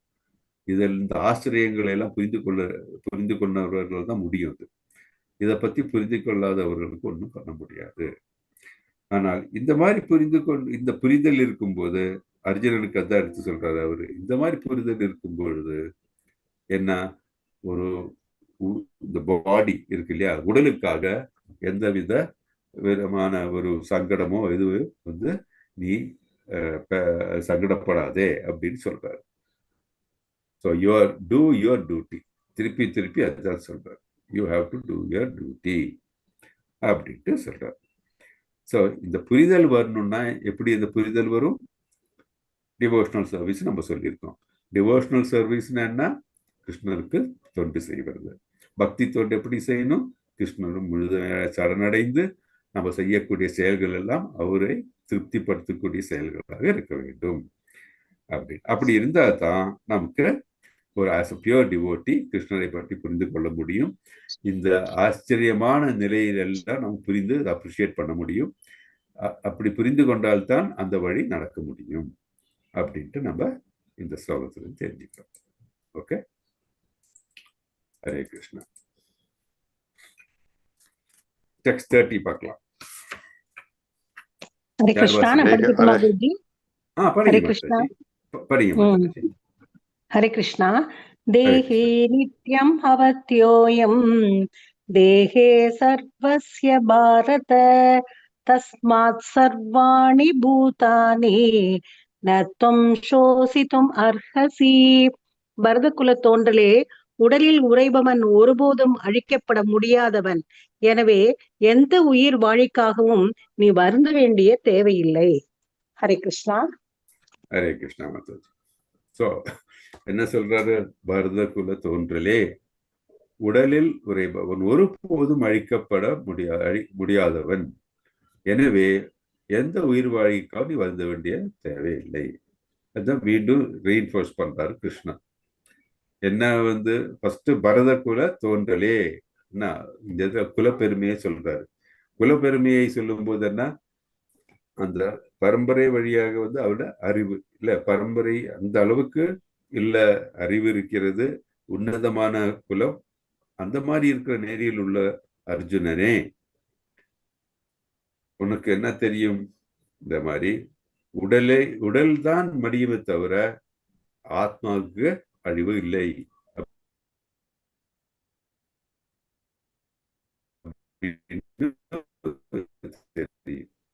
இல்லையா? சோ நீ யார்? எந்த விதமான உயிர் வாழிக்கு நீ வருந்த வேணாம். ஏன்னா அந்த உடல் மடியக்கூடிய உடல் தான், டெம்பரரி அப்படின்ட்டு கிருஷ்ணர் எடுத்துரைக்கிறார் இல்லையா? சோ அப்படி அந்த மாதிரி நிலையில் இருக்கிறவங்க நிலையில் நம்ம என்ன செய்ய வேண்டும்? தட் இஸ், என்ன மறக்கக்கூடாது? நம்ம செய்ய வேண்டிய கடமையினை மறக்கக்கூடாது, கடமையினை செய்ய வேண்டும். ஸோ சிலவங்க கேட்பாங்க நம்மகிட்ட, பிரபுஜி நம்ம இந்த மாதிரி டிவோஷனல் சர்வீஸ் சாண்ட் பண்ணணும்னு சொல்றீங்க, 16 ரவுண்ட்ஸ், இது மாதிரி சாது சங்கான்னு சொல்றீங்க, இதெல்லாம் இருக்கு. ஸோ அப்போ நான் என் குடும்பத்தை எல்லாம் விட்டுட்டு நான் இதுக்கு போக முடியுமா அப்படின்னு சிலவங்க கேட்பாங்க. ஸோ அவங்களுக்கு என்ன பதில் சொல்லலாம்? நம்ம குடும்பத்தை விட்டுட்டு எல்லாம் போக வேண்டிய அவசியம் இல்லை. அவங்க குடும்பத்துல அவங்களுக்கு என்ன விதிக்கப்பட்ட கடமையோ அதையும் செஞ்சுக்கணும், இந்த டிவோஷனல் சர்வீஸ் நம்ம செஞ்சுக்க வேண்டியது சைமல்டேனியஸா. அப்சல்யூட்லி. ஏன்னா ஒருவன் சொல்லுங்க மாதாஜி. இருந்த இடத்திலேயே மகாமந்திரம் படிக்கலாம், முடிந்தால் இறைவனுக்கு சேவை செய்யலாம். கரெக்ட். சோ முதல் நடக்க வேண்டியது என்ன? நம்ம வர்ணாசிரமத்தை பார்க்கணும். வர்ணாசிரமத்துல நம்ம எந்த நிலையில் இருக்கோம்? கிரகஸ்தன்னா கிரகஸ்தனோட கடமையை குடும்பத்தை கவனிக்க வேண்டும் இல்லையா? இப்போ குடும்ப தலைவன் அப்படின்னா பணம் சம்பாதிக்கணும், குடும்பத்தை பாதுகாக்கணும், குடும்பத்துக்கு வேண்டியதெல்லாம் தெரிஞ்சு பண்ணணும் இல்லையா? குடும்ப தலைவி எப்படி? That is okay. நம்ம இதுக்கு ஏற்ப, குடும்பத்தினுடைய வருமானத்துக்கு ஏற்ப குடும்பத்தை மேனேஜ் பண்ணணும், அன்பு செலுத்தணும், குழந்தைகளை நல்ல வழிப்படுத்தணும், எல்லாத்து மேல அன்பு செலுத்தணும், இதெல்லாம் இருக்கு. ஸோ ஒவ்வொருத்தருக்கு ஒவ்வொரு கடமையை கொடுத்திருக்காங்க கடவுள் இல்லையா? ஒரு குழந்தையா இருக்கட்டும், அவன் வளரும் போது என்ன பெரியவங்களை பார்க்கணும், இதெல்லாம் பார்க்கணும். ஸோ இதெல்லாம் விட்டுட்டு அவரவர்கள் கடமையை மறந்துட்டு ஒரு காலம் நம்மளுடைய இதிகாசமோ நம்ம உபநிஷத்தோ இல்ல கிருஷ்ணரோ யாருமே குடும்பத்தை விட்டு சன்னியாசம் எடுத்துட்டு போ, எல்லாம் நீ இது மட்டும் செய்யன்னு சொல்லவே கிடையாது. இதெல்லாம் செய்யும் பொழுதும் கிருஷ்ணரை மனதில் வைத்து அவரை திருஷ்டிப்படுத்த நிலை. ஆமா, கிருஷ்ண உணர்வு. எப்படி கிருஷ்ணர் எப்படி செய்வார்? அவருடைய இப்போ யசோதமாக்கும் அவங்களுக்கெல்லாம் எப்படி பணிவிடை செய்தார்? அவர் எப்படி அது வழி காட்டியிருக்காரு. அவர் ஒவ்வொரு அவதாரங்களுடைய காரணம் என்ன? நமக்கு வழி காட்டுறார் எப்படி செய்யணும்ட்டு இல்லையா? சைத்தன்ய மகாபிரபுவா இருக்கும்போது ஒரு பக்தன் எப்படி இருக்கணும்னு காமிச்சிருக்காரு. அவர் சன்னியாசி எப்படி வாழ வேண்டும் அதுவும் காமிச்சிருக்காரு. அவர் கிரகஸ்தன் எப்படி வாழ அதுவும் காமிச்சிருக்காரு. அதே மாதிரி கிருஷ்ண அவதாரத்துல குழந்தைய இருக்கும்போது எப்படி எப்படி வாழ வேண்டும், அதுக்கப்புறம் வந்து நண்பனாக எப்படி இருக்க வேண்டும், இல்லையா ஒரு போர் புரியக்கூடிய இருக்கிற நிலையில் எப்படி இருக்க வேண்டும், எல்லாம் நமக்கு காமிச்சிருக்காங்க. அதுதான் அவருடைய அவதாரங்கள், ஒவ்வொரு அவதாரங்களையும் நம்ம வழி காமிச்சிருக்காங்க. அது நம்ம எடுத்துக்காட்டாக எடுத்து நம்மளுடைய கடமைகளை செவ்வன செய்யணும். அதை விட்டுட்டு இதுல வந்து ஒரு பார்ட்டோ இல்லை ஒரு சின்ன ஒரு சென்டென்ஸ் எடுத்துட்டு நம்ம வந்து அதுதான் வேதங்கள் சொல்லக்கூடாது. இந்த இன்னும் வரப்போற ஸ்லோகங்கள் அதெல்லாம் படிக்க போறோம் நம்ம. தட் இஸ் சாக்ரிஃபைஸ் இல்லையா? நம்ம சாக்ரிஃபைஸ் செய்யும்போது, யக்னங்கள் செய்யும்போது, அஸ்வமேத யக்னம் அப்படின்னு குதிரையை சாக்ரிஃபைஸ் கொடுக்கறோம்னா, அதனால வந்து நம்மளும் வந்து எல்லாம் சாக்ரிஃபைஸ் சொல்லி பலி கொடுக்கறதுன்னு சொல்ல, அதெல்லாம் வந்து அறிவின்மை. சாக்ரிஃபைஸ் எப்படி செய்யணும், என்ன செய்யணும், அதுக்கு எல்லாத்துக்கும் ஒரு வரைமுறை உண்டு. ஸோ அந்த மாதிரி ஒவ்வொன்றுத்துக்கும் வந்து ஒரு பர்டிகுலர் ப்ராசஸ் இருக்கு. நம்மளுடைய டியூட்டியை மறந்து எதுவும் செய்யக்கூடாது. இதே நம்ம ஒரு கம்பெனியில வேலை செய்யறோம் அப்படின்னா, அங்க போய்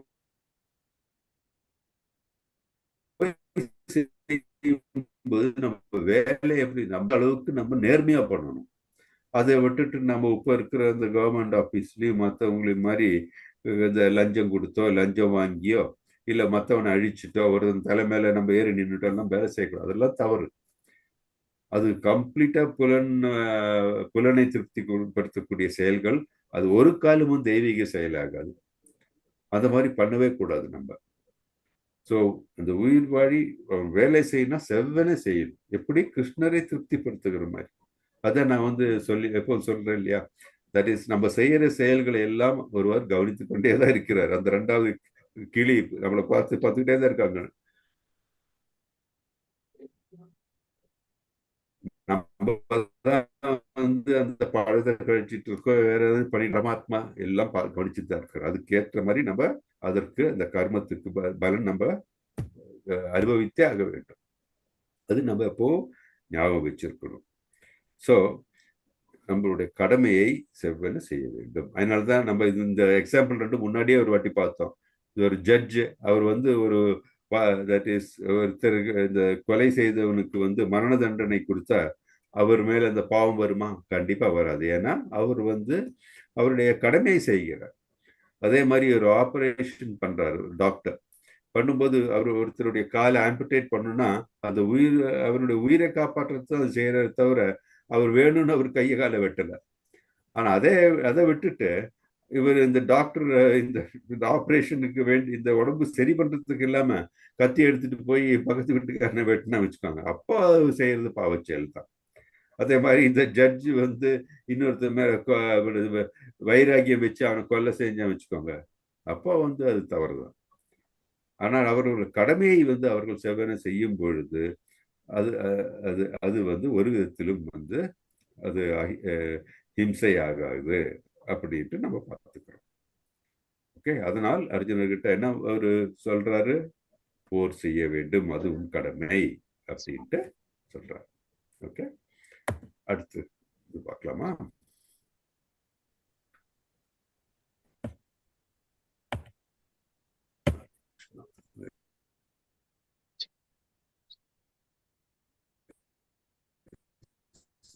not move. 2.1 ல இருந்து 10 வரைக்கும் அர்ஜுனனுடைய டவுட்ஸும் அவர் எப்படி சரணடைந்தாரு, ஐ பிகம் யுவர் டிசைபிள் அப்படின்றாரு, உன்னை சீடன் ஆகிறேன் அப்படின்னு சொன்னாரு. 30 வரைக்கும் 11 வரைக்கும் 30 வந்து ஞானம்.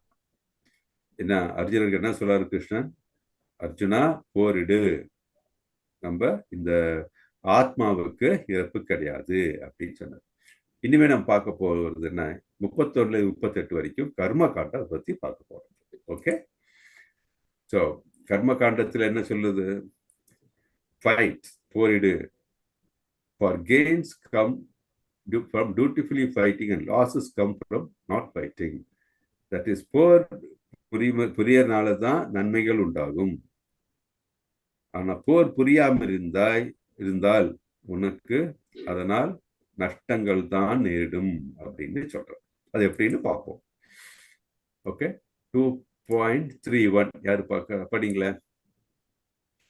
படிக்கட்டுமா குருஜி? ஹரே கிருஷ்ணா.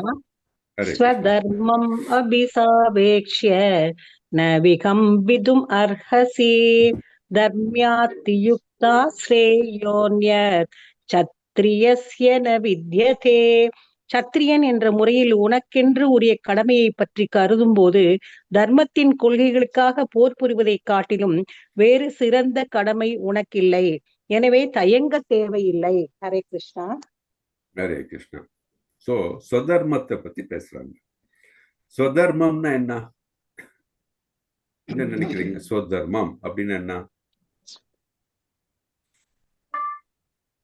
அவங்களுக்குடைய கடமைகள், அவங்களுக்குடைய கரெக்ட். இப்போ ஒரு நெருப்புன்னா சுடணும், அதுதான் அதோடைய கடமை இல்லையா? அதுதான் சனாதனம்னு சொல்றது. தட் இஸ் அதனுடைய பேசிக் சிச்சுவேஷன் இருக்கு இல்லையா, அது நடத்தித்தான் ஆகணும். ஒரு போர் வீரன் சத்திரியன் என்ன? போர் புரிய வேண்டும், ஆள வேண்டும் இல்லையா? Highest administer. பிராமணர் அப்படின்னா என்ன? அவர் வந்து அறிவை புகற்ற வேண்டும், அந்த மாதிரி. ஸோ ஒவ்வொருத்தரும் அவர் கடமை கண்டிப்பாக செய்ய வேண்டும். அதுதான் சொதர்மம் அப்படின்னு சொல்றாங்க. இதுல சத்திரியன் அப்படின்னா நம்ம பிரிச்சு பார்க்கலாம் அது மீனிங் எப்படின்ட்டு. ஷத் அப்படின்னா என்னன்னா ஹர்ட்னா ஹார்ம், அண்ட் தட் இஸ் திரயத்தே அப்படின்னா டு கிவ் ப்ரொடெக்ஷன். அப்போனா சத்ரியன்னா to give protection against harm. அப்படின்னா என்னது? மற்றவர்களுக்கு, தட் இஸ் மக்களுக்கு தீங்கிலிருந்து ப்ரொடெக்ஷன் கொடுக்கிறார் இல்லை, அவர்களை காப்பாற்றுபவர். அதுதான் சத்ரியன் அப்படின்னா. அதனால தான் பேரே வந்திருக்கு சத்ரியன் அப்படின்ட்டு. ஸோ சத்ரியன் எப்படி? அவங்க சும்மா வந்து கிடையாது, அவங்களுக்கு வந்து ட்ரைனிங் எல்லாம் உண்டு. நம்ம பார்த்துருக்கோம் இல்லையா, இந்த பெரிய ராஜாக்களா இருக்கும், அவங்க வந்து அவங்க மகன்களை எல்லாம் வந்து ட்ரைனிங் கொடுப்பாங்க. சும்மா வந்து இப்போ இருக்கிற மாதிரி வந்து ஒரு மினிஸ்டர் வந்து இன்னொரு அவனோட பையனை வந்து ஜஸ்ட் லைக் தட் வந்து அவனுக்கு சந்ததியா வச்சுட்டு ஜஸ்ட் லைக் தட் இது பண்ண மாட்டாங்க. அவர்கள் அந்த நிலைக்கு வரணும்னா கம்ப்ளீட்டா ட்ரைனிங் முடிச்சதுக்கு அப்புறம் தான், அதுல ட்ரைனிங் முடிச்சு அவருக்கு அந்த தகுதி இருந்தால்தான் அவரை ராஜாவாக்குவாங்க, இல்லைன்னா ராஜா ஆக்க மாட்டாங்க. அதுதான் தர்மம் இருந்தது. ஸோ எப்படி ட்ரைனிங் நடக்கும்? இப்போ இந்த பார்த்தீங்கன்னா கேள்விப்பட்டிருப்பீங்க, தட் இஸ் ராஜாக்கள் வந்து இந்த இது போவாங்க, ஹண்டிங் போவாங்க. ஹண்டிங் போய் அந்த காலத்துல நிறைய வனங்கள் இருந்தது இல்லையா, வனங்கள்ல இந்த புலி இந்த மாதிரி கொடூரமான இந்த அனிமல்ஸோட போர் புரிவாங்க. வாள் எடுத்து போர் புரிந்து அவங்க அது அந்த போர் புரிந்து அவர்களுக்கு அதெல்லாம் பயிற்சி. பிகாஸ் அந்த மனிதர்களை நிறுத்தி வச்சு கொலை பண்ணி அவங்க ப்ராக்டிஸ் பண்ண முடியாது இல்லையா. அந்த வனங்களில் சென்று இந்த கொடூரமான மிருகங்களோடு அவர்கள் போரிட்டு அவர்களுடைய அந்த ஸ்கில்ஸை வந்து டெவலப் பண்ணிக்குவாங்க. அதுக்கும் தர்மம் உண்டு தெரியுங்களா? தட் இஸ் போயிட்டு இந்த மாதிரி பிரெக்னென்ட் டைக்ரஸ் அந்த மாதிரி எல்லாம் அவங்க கொலை பண்ண மாட்டாங்க. கொஞ்சம் ஏஜ்டு இந்த மாதிரி அவங்களுக்கு எல்லாத்துக்கும் ஒரு ப்ரொசீஜர் இருக்கு. நம்ம இந்து தர்மத்துல எல்லாத்துக்கும் ப்ரொசீஜர் இருக்கு. அந்த மாதிரி இருக்கிற ஃபெரோஷியஸ் இதுதான் தேர்ந்தெடுப்பாங்க, அனிமல்ஸ் தான் தேர்ந்தெடுப்பாங்க. அதே மாதிரி எந்த நம்ம வீக்கா இருக்கிறதெல்லாம் எடுத்து அவங்க கிட்ட எல்லாம் சண்டை போட மாட்டாங்க. அந்த மாதிரி எல்லாம் தர்மம் உண்டு. ஸோ ஒரு புலியை இந்த மாதிரி சென்று அவங்க இந்த அவங்களுடைய ஸ்கில்ஸை டெவலப் பண்றது, அதனால வந்து ஒரு உயிர் கொன்றாங்க வச்சுக்கோங்க, அது வந்து பாவச்செயல கணக்கு எடுக்க மாட்டாங்க. என்ன காரணம்னா அது வந்து கண்டிப்பாக தேவை. ஏன்னா சத்திரியன் வந்து அவருடைய தர்மத்தை நிலைநாட்டுறதுக்கு வேண்டி அந்த பயிற்சி தேவை. ஸோ இப்போ பார்த்தீங்கன்னா இப்போ கூட வந்து இப்போ ஜெய்ப்பூர் இந்த நார்த்தில் வந்து இந்த சில இவங்கெல்லாம் இருக்காங்க இல்லையா, ராயல்ஸ் இருக்காங்க, ராஜாக்கள். அவர்களுக்கு வந்து எந்த பதவி இல்லைன்னாலும் கூட அவர்களுடைய அந்த ஸ்கில்ஸை வந்து இப்போ வந்து டெவலப். ஆனால் அதுக்கு நிறைய ரெஸ்ட்ரிக்ஷன்ஸ் இருக்கு. ஆனால் வந்து they do all those things. அவங்க அந்த பெர்மிஷன் வாங்கி அவங்களுக்கு அந்த சில ரெஸ்ட்ரிக்ஷன்ஸ் இருக்கு, அது ப்ரொசஸ் பண்ணுவாங்க எல்லாம். ஸோ அந்த மாதிரி. ஸோ நம்ம வேதங்கள்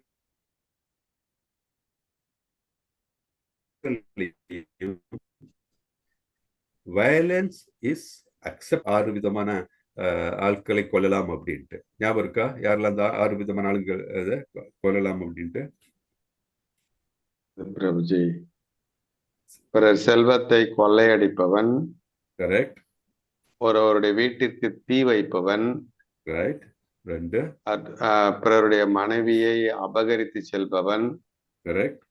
கொலை குற்றம் புரிந்தவன், இவர்களுக்கு உடனே தண்டனை வழங்கலாம் சொல்லிட்டு ஒரு 6 விதமான குற்றங்களுக்கு சொல்லுங்க. விஷம் கொடுப்பவன் இல்லையா, அப்புறம் அந்த இந்த ஆயுதங்களில் தாக்குபவன், அவங்களுக்கு எல்லாம் கொடுக்கலாம் அப்படின்ட்டு. So very clear. இந்தந்த ஆளுகளுக்கு நம்ம என்ன சொல்ற வயலண்டா அவங்கள இது பண்ணலான்ட்டு. ஸோ லா அண்ட் ஆர்டரை மெயின்டைன் பண்றதுக்கு we can show violence, limited violence கண்டிப்பா காமிக்கலாம் அப்படின்னு சொல்றாங்க. ஸோ இப்போ நான் வயலன்ஸ், இப்போ ஒரு பாலிடிக்ஸ் இருக்கு வச்சுக்கோங்க. பாலிடிக்ஸ்ல எப்பவும் நான் வயலன்ஸ் மட்டும் சரிப்பட்டு வராது. ஏன்னா நாட்டை ஆடுற டைம்ல இந்த கொடூரமாக நடக்கிறவர்கள் மேல வயலன்ஸ் கொடுத்தவனும். போலீஸ் திருடனை கண்டா டெஃபினட்டா அவன் மேல இது பண்ண முடியாது இல்லையா, வயலன்ஸ் தேவை. ஸோ ஆனா இப்ப பாத்தீங்கன்னா பாலிடிக்ஸ்ல இருக்கிற வயலன்ஸ் என்ன, தட் இஸ் அவங்களுக்கு எதிரி யாரு, மக்களை எதிரி மாதிரி தான். அவங்களுக்கு சொத்து சேர்க்கறதுக்கு மற்றவங்க மேல வயலன்ஸ் காமிச்சிடுறாங்க, குண்டாயிசம். அது பாலிடிக்ஸ்ல சொல்ல கிடையாது, அது நம்ம வேதங்கள்ல சொல்ல கிடையாது. இது எப்படின்னா வேலிய பயிரை தின்ற மாதிரி இல்லையா. அரசாங்கம் பட்ஜெட்ல இவ்வளவு லட்சம் இவ்வளவு கோடி ரூபாய் மக்களுக்கு கொடுக்கணும், ஒவ்வொரு இதுக்காக கொடுக்கணும்னு சொல்லி வச்சுட்டு, ஆனா கடைசியில மக்களுக்கு போய் சேரும்போது அதுல எவ்வளவோ கொஞ்சம் பர்சன்டேஜ் தான் போய் அவங்களுக்கு கிடைக்கும், பாக்கி எல்லாம் நடுவில் இருக்கவங்க எல்லாம் எடுத்துறாங்க. அதெல்லாம் தப்பு இல்லையா. ஸோ அதே மாதிரி மக்களை பயமுறுத்தி வச்சு குண்டாயிசம் காமிச்சு வைக்கிறது அதெல்லாம் தவறுது. அது பதில சொல்ல கிடையாது, அதெல்லாம் அந்த வயலன்ஸ் கிடையாது. வயலன்ஸ் சொல்றதுன்னா லா பண்றதுக்கு, நாட்டுக்கு எதிரிகளை வரும்போது அவர்கள் மேல என்ன வயலன்ஸோட அவங்கள நாட்டை பாதுகாக்கிறதுக்கு, இதுக்கெல்லாம் we can show violence. அதை விட்டுட்டு சொந்த மக்கள் மேல வயலன்ஸ் காமிக்கிறது அது உகந்தது கிடையாது. இதெல்லாம் புரிஞ்சுக்கணும் நம்ம. ஆனா இப்ப இருக்கிற இந்த நாட்டை ஆள்பவர்கள் அதெல்லாம் தெரியறதில்லை. ஏன்னா நாட்டை சத்திரியன் ஆளு கிடையாது, சூத்திரர்கள் ஆளும்போது அந்த சூத்திரர்கள் மென்டாலிட்டா வந்துடும் இல்லையா. அதுதான் இப்ப இருக்கிற நிலைமை, கலியுகத்துல பிரச்சனை இருக்கு. ஸோ இதனால என்ன நமக்கு தெரியுதுன்னா, தட் இஸ் இந்த தர்ம நிலையில் போர் புரியும் போது, போரில் மடிந்தால் என்ன நடக்கிறது, நமக்கு உயர்ந்த பிளானட்ஸுக்கு சென்றடைவோம் இல்லையா. நம்ம ஆத்மா உயர்ந்த பிளானட் சென்றடைவோம். ஆனா அதே மாதிரி நம்ம போரில் ஜெயித்தாலோ, இந்த ஜெயிக்கும் போது நமக்கு அந்த விக்டரியினால வரக்கூடிய சந்தோஷமும் நமக்கு கிடைக்கும். ஸோ அவனுடைய கடமையை செய்யும் போது, சத்திரியன் அவனோட கடமையை செய்யும் போது எந்த விதத்திலும் அவருக்கு நஷ்டம் வர்றது கிடையாது. அதே மாதிரிதான் சத்திரியன் மட்டும் இல்ல, அவரவர்கள் வர்ணாசிரம பிரகாரம் அவரவர்களுடைய வேலையை செய்யும் போது நஷ்டம் வர்றது கிடையாது. செய்யாமல் இருந்தால்தான் நஷ்டம் ஏற்படும் அப்படின்ட்டு நம்ம இதுல இருந்து பார்க்கிறோம். ஸோ ஸ்வதர்மா நம்ம என்ன பார்த்தோம்னா அவரவர்கள் செய்ய வேண்டிய செயல்கள். இதை நம்ம பார்த்தீங்கன்னா பகவத்கீதை 4th சாப்டர்ல டீட்டெயிலா பார்ப்போம் நம்ம. ஓகே, 4th சாப்டர்ல பார்க்கும்போது நம்ம இன்னும் டீட்டெயிலா அதை பத்தி படிப்போம் நம்ம, ஸ்வதர்மாவை பத்தி.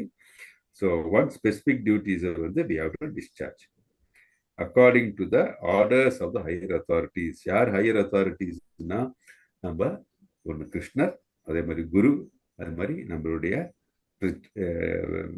ஸ்கிரிப்சர்ஸ்.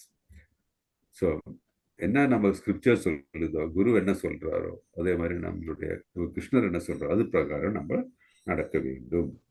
அப்படி செய்தால் நம்ம உன்னத நிலையை அடைய முடியும் அப்படின்னு சொல்றாங்க. ஸோ அதனால நம்மளுடைய கடமையை செய்யறதுக்கு தயங்க கூடாது. ஸோ இந்த வர்ணாசிரமம் பிரகாரம் நம்மளுடைய கடமையை செய்ய வேண்டும் அப்படின்ட்டு சொல்றாங்க. ஏன்னா நம்மளுடைய கோல் என்ன, தட் இஸ் லிபரேஷன். லிபரேஷன் என்ன, கிருஷ்ணரின் திருவடியில் செல்ல வேண்டும். எதனால செல்ல வேண்டும், அங்கதான் நமக்கு நித்தியமான ஆனந்தம் கிடைக்கும், பாக்கி எல்லாம் நிரந்தரம் பெற்றது அப்படின்ட்டு நம்ம தெரியும்.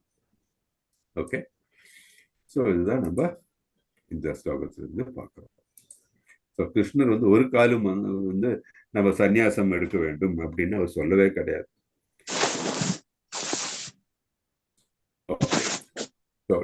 2.32 யார் வச்சுக்கிறீங்க? ஹரே கிருஷ்ணா. படிங்க பிரபுஜி. ஹரே கிருஷ்ணா. யத்ருச்சயா சோபபன்னம் ஸ்வர்கத்வாரம் அபாவிரதம் சுஹினா க்ஷத்ரிய பார்த்த லபந்தே யுத்தம் ஈத்ருஷம். பார்த்தனே, வலிய வரும் போர் வாய்ப்புகள் ஸ்வர்கலோகத்தின் கதவுகளை திறந்து விடுவதால் அவற்றை பெரும் அரச குலத்தோர் மகிழ்கின்றனர். ஹரே கிருஷ்ணா. ஹரே கிருஷ்ணா. பார்த்தனே, வலிய வரும் போர் வாய்ப்புகள் சொர்க்கலோகத்தின் கதவுகளை திறந்து விடுவதால் அவற்றை பெரும் அரச குலத்தோர் மகிழ்கின்றனர். தட் இஸ் அரச குலத்தோர். அவங்க என்ன நினைக்கிறாங்க? அரச குலத்தோர்னா யார்? சத்திரியர்கள். ஸோ சத்திரியர்கள் என்ன நினைக்கிறாங்க?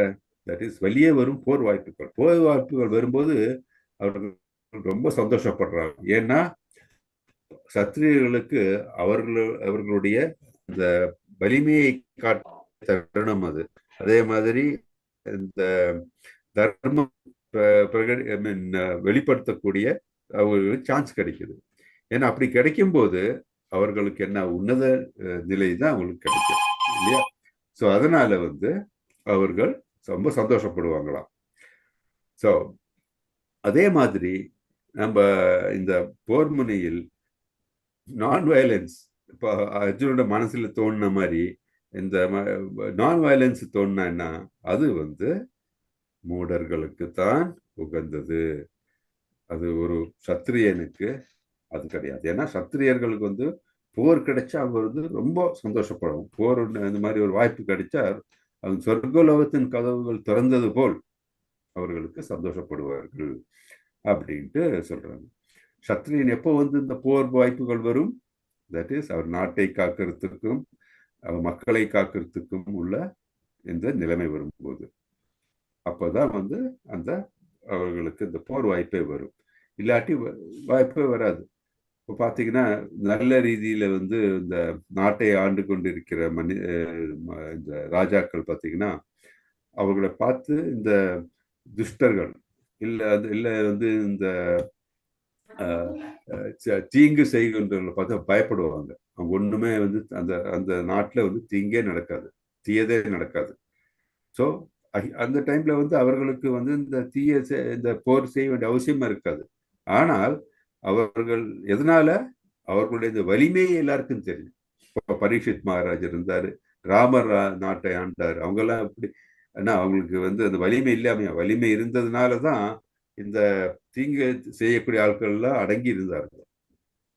ஆனால் அந்த மாதிரி வலிமை இல்லாத ராஜாக்கள் நிறைய பேர் நம்ம பார்த்துருக்கோம் நம்ம புராணங்கள்ல.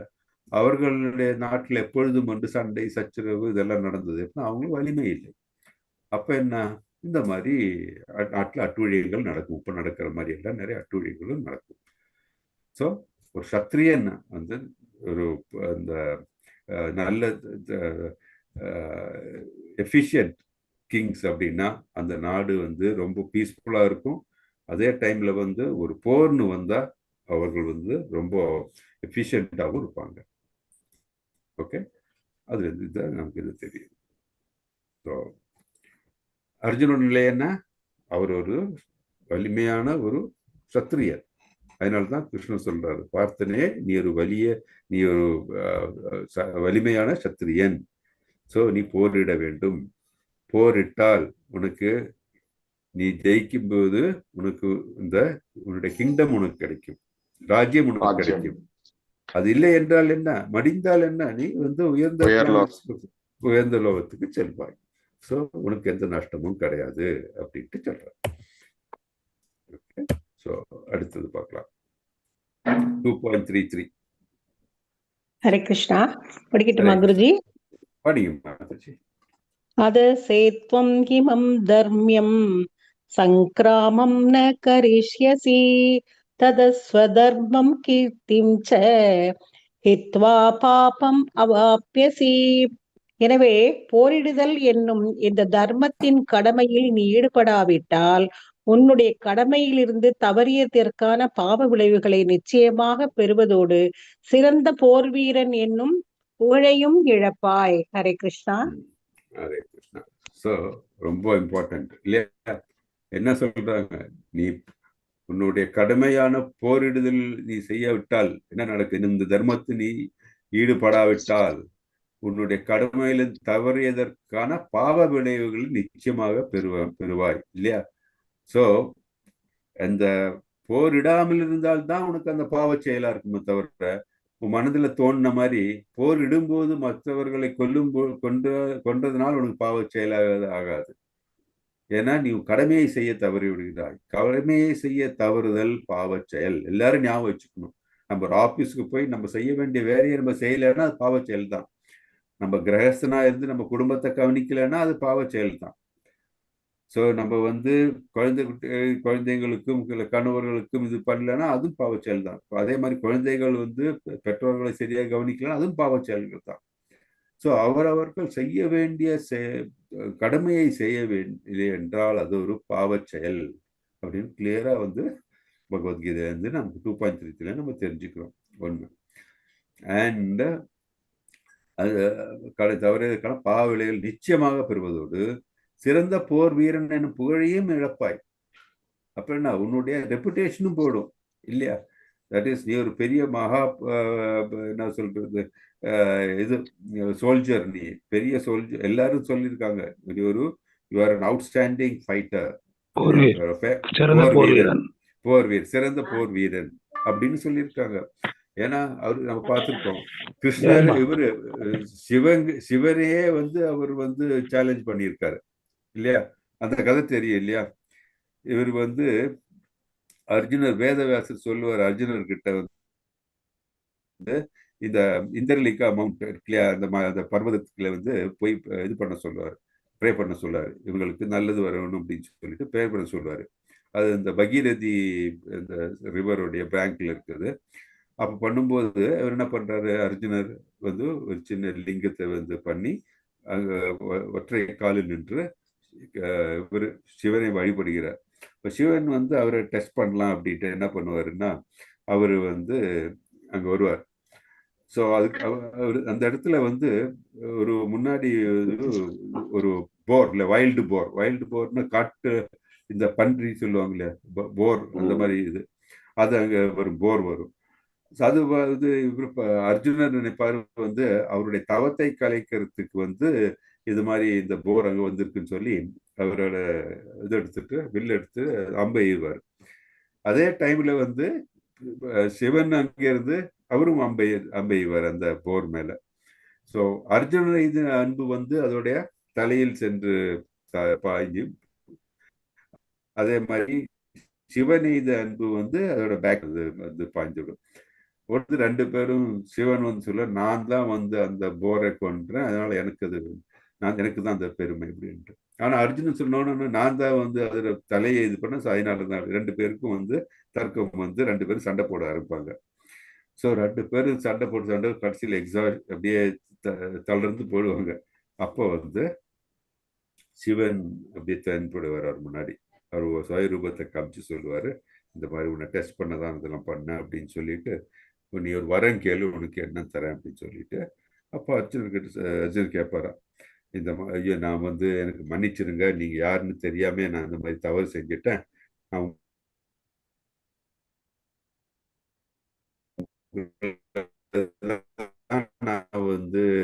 உங்க மேலதான் தவம் செஞ்சு இதெல்லாம் வேணா உங்களுடைய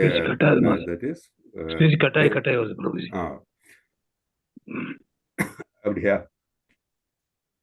இப்போ பரவாயில்லையா? ஹரே கிருஷ்ணா.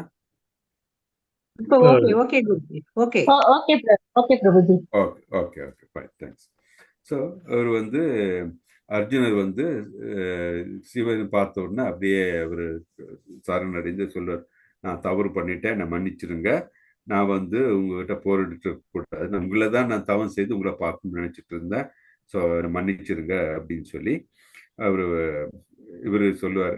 யாரு அப்போ சிவன் சொல்லு, எனக்கு என்ன வரம் வேண்டும் அப்படின்னு கேட்ட உடனே, எனக்கு ஒரு வரம் வேணா, எனக்கு புகழோட உங்க புகழோட இருந்தா போதும், எப்பொழுதும் ஒரு நல்ல ஒரு சிறந்த ஒரு போர் வீரன் அப்படின்றது எனக்கு இருந்தால் போதும் அப்படின்னு சொல்லும்போது அவருக்கு அந்த பசுபதி அஸ்திரம் கொடுப்பாரு. அவரு, இந்த பசுபதி அஸ்திரம் உன்னை எப்பொழுதும் காக்கும் அப்படின்னு சொல்லி சிவனை கொடுக்குறாரு.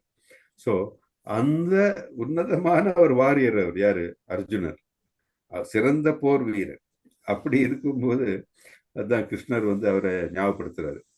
நீ வந்து சிறந்த போர் வீரன், நீ வந்து சிவபெருமான் கிட்ட இருந்தே அவர்கிட்ட இருந்து இந்த பசுபதி அஸ்திரம் எல்லாம் வாங்கியிருக்க. ஆனா நீ உன் கடமையை செய்ய மறந்து விட்டு, கடமையை செய்யாமல் போர் செய்யாமல் இருந்தால் என்னன்னா நிச்சயமாக உன்னுடைய சிறந்த போர் வீரன் என்ற புகழையும் இழந்து விடுவாய். நீ வந்து பாவச் செயல் மட்டும் இல்ல, உன்னுடைய சிறந்த புகழையும் நீ இழந்து விடுவாய் அப்படின்ட்டு அவரு சொல்றாரு. ஓகே, இன்னும் ஒரு இது பார்க்கலாமா? What's the time? இன்னொரு ஸ்லோகம் பார்க்கலாம் பிரபுஜி.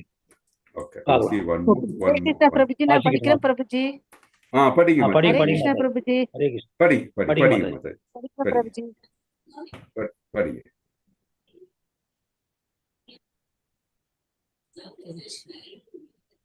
படிங்க மாதாஜி. ஹரே கிருஷ்ணா. படிங்க மாதாஜி. ஹரே கிருஷ்ணா. படிக்கிறேன் மாதாஜி. புக்ல பாத்துட்டு இருக்கேன். சரி புக்ல பாத்துட்டு இருக்கேன். சரி மாதாஜி. படிக்கிறேன் பிரபுஜி. ஓகே மாதாஜி. ஸ்ரீலட்சுமி மாதாஜி படிங்க. 35 மாதாஜி. 35. தமஹூஹின் வதிஷ்யந்தி தோஹித 35 மாதாஜி. ஹரே கிருஷ்ணா. ததோ தம் தஹியும். உன்னுடைய பெயரிலும் புகழிலும் பெருமதிப்பு கொண்டிருக்கும் மிகச்சிறந்த போர் தலைவர்கள் நீ பயத்தால் போர்க்களத்தை விட்டு விலகிவிட்டதாக எண்ணி உன்னை முக்கியத்துவமற்றவனாக கருதுவர். ஹரே கிருஷ்ணா பிரபுஜி. ஹரே கிருஷ்ணா மாதாஜி. சோ அவர் என்ன சொல்றாருன்னா, ஹரே கிருஷ்ணா பிரபுஜி. இது படிச்சிடுறேன். பயாத் ரணாத் உபரதம் மம்ஸ்யந்தே துவாம் மகாரதா ஏஷாம் சத்வம் பகுமதோ பூத்வா யாசசி லாகவம். உன்னுடைய பெயரிலும் புகழிலும் பெருமதிப்பு கொண்டிருக்கும் மிக சிறந்த போர் தலைவர்கள் நீ பயத்தால் போர்க்களத்தை விட்டு விலகிவிட்டதாக எண்ணி உன்னை முக்கியத்துவம் அற்றவனாக கருதுவார். ஹரே கிருஷ்ணா. ஹரே கிருஷ்ணா. உங்களுடைய பெயரிலும் புகழிலும் பெருமதிப்பு கொண்டிருக்கும் மிகச்சிறந்த பெருந்தலைவர்கள்லாம் நீ பயத்தால் இது போர்க்களத்தை விட்டு ஓடி விலகிவிட்டாய் அப்படின்னு நினைச்சு உன்னை எல்லாரும் வந்து முக்கியமற்றவனாக கருதுவர். யார் இந்த போர் தலைவர்கள்? யாரு இங்க சொல்றார் இல்லையா? யார் இந்த மிகப்பெரிய சிறந்த போர் தலைவர்கள்? யாரு? பீஷ்மர், கர்ணர். கரெக்ட். பீஷ்மர், கர்ணர்,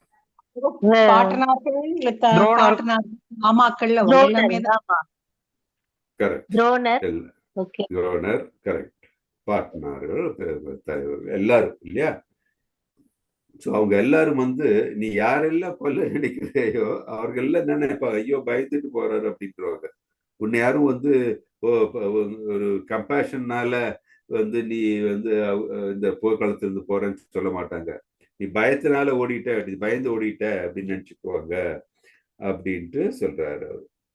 ஸோ அப்புறம் அதனால என்ன ஆகும்? உன்னோட ரெப்புடேஷன், போன ஸ்லோகத்தில் சொன்ன மாதிரிதான், உன்னோட ரெப்புடேஷன் வந்து ரொம்ப மோசமாயிடும். ஸோ உனக்கு பெருமை கிடைக்காது, இகழ்ச்சி தான் கிடைக்கும் அப்படின்ட்டு அவரு சொல்றார். ஓகே, ஸோ இன்னொன்னு கூட பார்த்துடலாம். ஜஸ்ட் இதுல வேற ஒன்று டிஸ்கஸ் பண்ண வேண்டியது ஜாஸ்தி இல்லை. ஓகே, இது ஒன்று பார்த்துடலாம். 2.36 படிங்க மாதாஜி, படிங்க. அவாச்யவாதாம் சபஹூன் வதிஷ்யந்தி தவாஹிதாக நிந்தஸ்தஸ்தவ சாமர்த்தியம் ததோ துக்கதரம் யுகிம். அன்பில்லாத வார்த்தைகள் பலவற்றை கூறி உனது எதிரிகள் உனது திறமையை நிந்திப்பர். அதைவிட மிகுந்த துன்பம் தரக்கூடியது வேற என்ன இருக்க முடியும்? ஹரே கிருஷ்ணா. ஹரே கிருஷ்ணா. இல்லையா, கிருஷ்ணர் சொல்றாரு, அன்பில்லாத வார்த்தைகள் பலவற்றை கூறி உன் எதிரிகள் உனது திறமையை நிந்திப்பர். நீ வந்து சொல்றப்பா எனக்கு வந்து இந்த மாதிரி அவங்கள எல்லாம் இந்த போர்ல கொண்டுட்டேன்னா எனக்கு வந்து எந்த விதமான இது கிடைக்காது, மகிழ்ச்சி கிடைக்காது, பாவச்செயலா இருக்கும், இந்த லாஸ் ஆஃப் ஃபேமிலி ட்ரெடிஷன்ஸ் இல்லையா, குலம் அழிந்து விடும், இதெல்லாம் நினைச்சு நீ பெரிய பெரிய வார்த்தைலாம் சொல்ற ரைட்டு. ஆனா மற்றவர்கள் என்ன சொல்லுவாங்க, உன்னை பார்த்து அன்போடைய பேச போறாங்க. அன்பில்லாத வார்த்தைகள் பலதை கூறி உன் எதிரிகள் உன் திறமையை நிந்திப்பார். என்ன சொல்ல, நீ பயந்துட்டு ஓடுறதுன்னு தான் சொல்லுவாங்க, உனக்கு திறமை இல்லைன்னு தான் சொல்லுவாங்க. அதை விட துன்பம் தரக்கூடிய வேற என்னவா இருக்க முடியும்? ஒரு போர் வீரனுக்கு வேற என்ன வருத்தம் வரும் இல்லையா? அவன் திறமையை யாராச்சும் கேட்டாலோ சோதிச்சாலோ ஒரு போர் வீரனால தாங்கவே முடியாது இல்லையா? அவனுடைய ஈகோ தான் இல்லையா? அது மட்டும் இல்லாம அவனோட திறமையே கேள்வி கேட்கிற மாதிரியா, கேள்விக்குறியா இருக்கிற இடத்துல. ஸோ எந்த வித ஒரு போர் வீரனும் அதை தாங்க முடியாது. அதுதான் கிருஷ்ணர் இங்க கிளியரா சொல்றாரு. ஸோ அதை இது நான் ஆரியன்ஸுக்கு இந்த மாதிரி உகந்தது அப்படின்னா நம்ம பார்த்துருக்கோம், நம்ம ஹிஸ்டரி புக்ல படிச்சிருக்கோம், ஆரியன்ஸ் டிராவிடியன்ஸ் அப்படின்ட்டு, திராவிடர்கள் ஆரியர்கள் அப்படின்ட்டு. ஆரியர்கள் அப்படின்னா நார்த்ல இருக்கிறவங்க, திராவிடர்னா சவுத்ல இருக்கிறவங்க, விந்தியா மவுண்டன்ஸ்க்கு மேல இருக்கிறவங்க ஆரியர்கள், அதற்கு கீழே இருக்கிற திராவிடியர் அப்படின்னு சொல்லி தான் அப்பெல்லாம் பாலிடிக்ஸ் பண்ணிட்டு இருக்காங்க. உண்மையாகவே ஆரியர் டிராவிடியர்னா என்னன்னு தெரியுமா? உண்மையாவே டிராவிடர் ஆரியன் என்னன்னு தெரியுமா? யாராச்சும் சொல்ல முடியுமா ஆரியன் அப்படின்னா என்னன்ட்டு?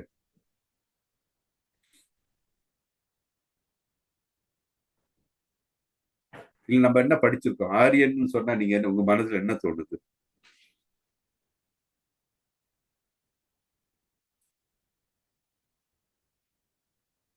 யாராச்சும் சொல்ல முடியுமா? சாஸ்திரத்தை அறிந்தவன் அப்படின்னு. Okay okay. So normally Aryan அப்படின்னு சொல்லும்போது என்ன ஆகுதுன்னா, அவன் எல்லா இதிலும் தேர்ந்தவன். அவன் குணமும் இருக்கும், அவன் ஆற்றலும் இருக்கும், இதெல்லாம் சேர்ந்து ஆரியர் அப்படின்னு சொல்லுவாங்க. ரொம்ப கான்ஃபிடண்டா இருப்பாங்க, கம்பீரத்தோட இருப்பாங்க. ஏன்னா அவங்களுக்கு எல்லாம் தெரியும். எல்லாம் தெரியும்னா அவர்களுக்கு நல்லொழுக்கம் இருக்கும், அவர்களுக்கு படிப்பறிவு இருக்கும், செயலறிவு இருக்கும், எல்லாம் இருக்காது. ஆரியர் அப்படின்னு சொல்றோம். அதை தவிர அங்க பிறந்ததுனால அவன் ஆரியன், இங்க பிறந்ததுனால இது அப்படின்னு கிடையாது. அதுதான் அவன் சாஸ்திரம் சொல்லுது. ஆரியன் அப்படின்னா எல்லாம் தெரிந்து எல்லாம் ஒழுக்கம் முடிந்த ஒருவர், அவங்க தான் ஆரியன் அப்படின்னு சொல்லுவோம். நம்ம கம்பீரத்தோட இருப்பாங்க அப்படின்னா. ஸோ ஒரு சிறந்த போர் வீரன் சிறந்த ஆரியன் ஆக இருப்பான் அப்படின்னு சொல்றான். ஸோ தமிழ்நாட்டில் பிறந்தாலும் சரி, இல்லை இங்கே பிறந்தாலும் சரி, டெல்லியில பிறந்தாலும் சரி, ஆரியன் அப்படின்னா அவனுடைய ஆற்றல், அவருடைய தன்மையை சொல்றாங்க, தான் ஆரியன் அப்படின்ட்டு.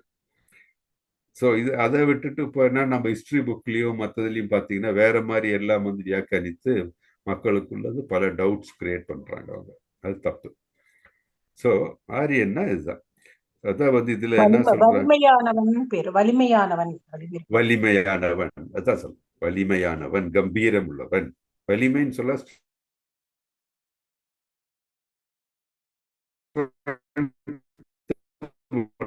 கிடையாது. இல்லாதவன கம்பீரமானவன் சொல்ல மாட்டான் இல்லையா?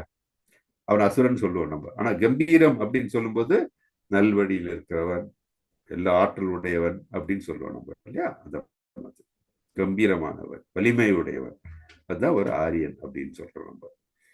ஸோ இவர் அர்ஜுன் ஆரியத்தன்மை. ஸோ அவர் சண்டை போடவில்லை என்றால், போர் புரியவில்லை என்றால் என்ன, அவர் அவர் ஆரியனான அந்த தன்மையை மறந்திருக்கிறார். அந்த இதை இழந்து விடு, உன்னை ஆரியனாக யாரும் மதிக்க மாட்டார்கள் அப்படின்ட்டு அவர் சொல்றார். ஹரே கிருஷ்ணா. ஸோ இன்னைக்கு நம்ம இதோட ஸ்டாப் பண்ணலாம்னு நினைக்கிற டைம் ஆகுது இல்லையா? I don't want to 9:20 sorry. Hare Krishna. ஏதாச்சும் டவுட் இருக்கா மாதாஜி, பிரபுஜி? ஏதாச்சும் டவுட் இருக்குங்களா?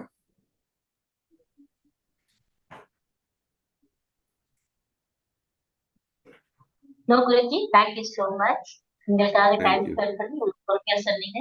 Thank you so much, Prabhuji. Thank you so much. Thank you. எல்லாருக்கும் தேங்க்ஸ். ஸோ எல்லாருக்கும் வந்து கிளியரா வந்து இது இல்லை, யூஆர் ஏபிள் டு ஃபாலோ இல்லையா? எல்லாருக்கும் வந்து உங்க மனசுல இந்த டவுட்ஸ் இது இல்லாம ஈஸியா ஃபாலோ பண்ண முடியுது இல்லையா? Very good. எனக்கு வந்து இன்னொரு வேண்டுகோள் இதுதான், நீங்க எல்லாரும் வந்து கிளாஸ்ல நடந்த அந்த ஸ்லோகத்துல ஒரு வாட்டி படிச்சுட்டு வர்றது எனக்கு இன்னும் ரொம்ப சந்தோஷமா இருக்கும். ஏன்னா அப்பதான் வந்து உங்களுக்கு வேற அடிஷ்னல் டவுட்ஸ் வந்ததுன்னா நம்ம இன்னும் டிஸ்கஸ் பண்ணலாம். ஓகே, அது ஒன்று பாருங்க. ரெண்டாவது, ப்ளீஸ் அது பண்ணுங்க. ரெண்டாவது வந்து நம்ம இந்த கிளாஸ்ல நடக்கிறதெல்லாம் உங்களுடைய வாழ்க்கையில வந்து இம்ப்ளிமெண்ட் பண்ணும்போதோ ஏதாச்சும் டவுட் இருந்தால் அதுவும் நம்ம பேசலாம். ஸோ அது நம்ம வந்து we can sort out. Okay, Hare Krishna. Prabhuji நிறைய பேர் ஃபோன் நம்பர் இன்னும் கொடுக்கல பிரபுஜி. அப்படியா? ஓகே, இந்த ஃபோன் நம்பர் சொல்லவா? சஜி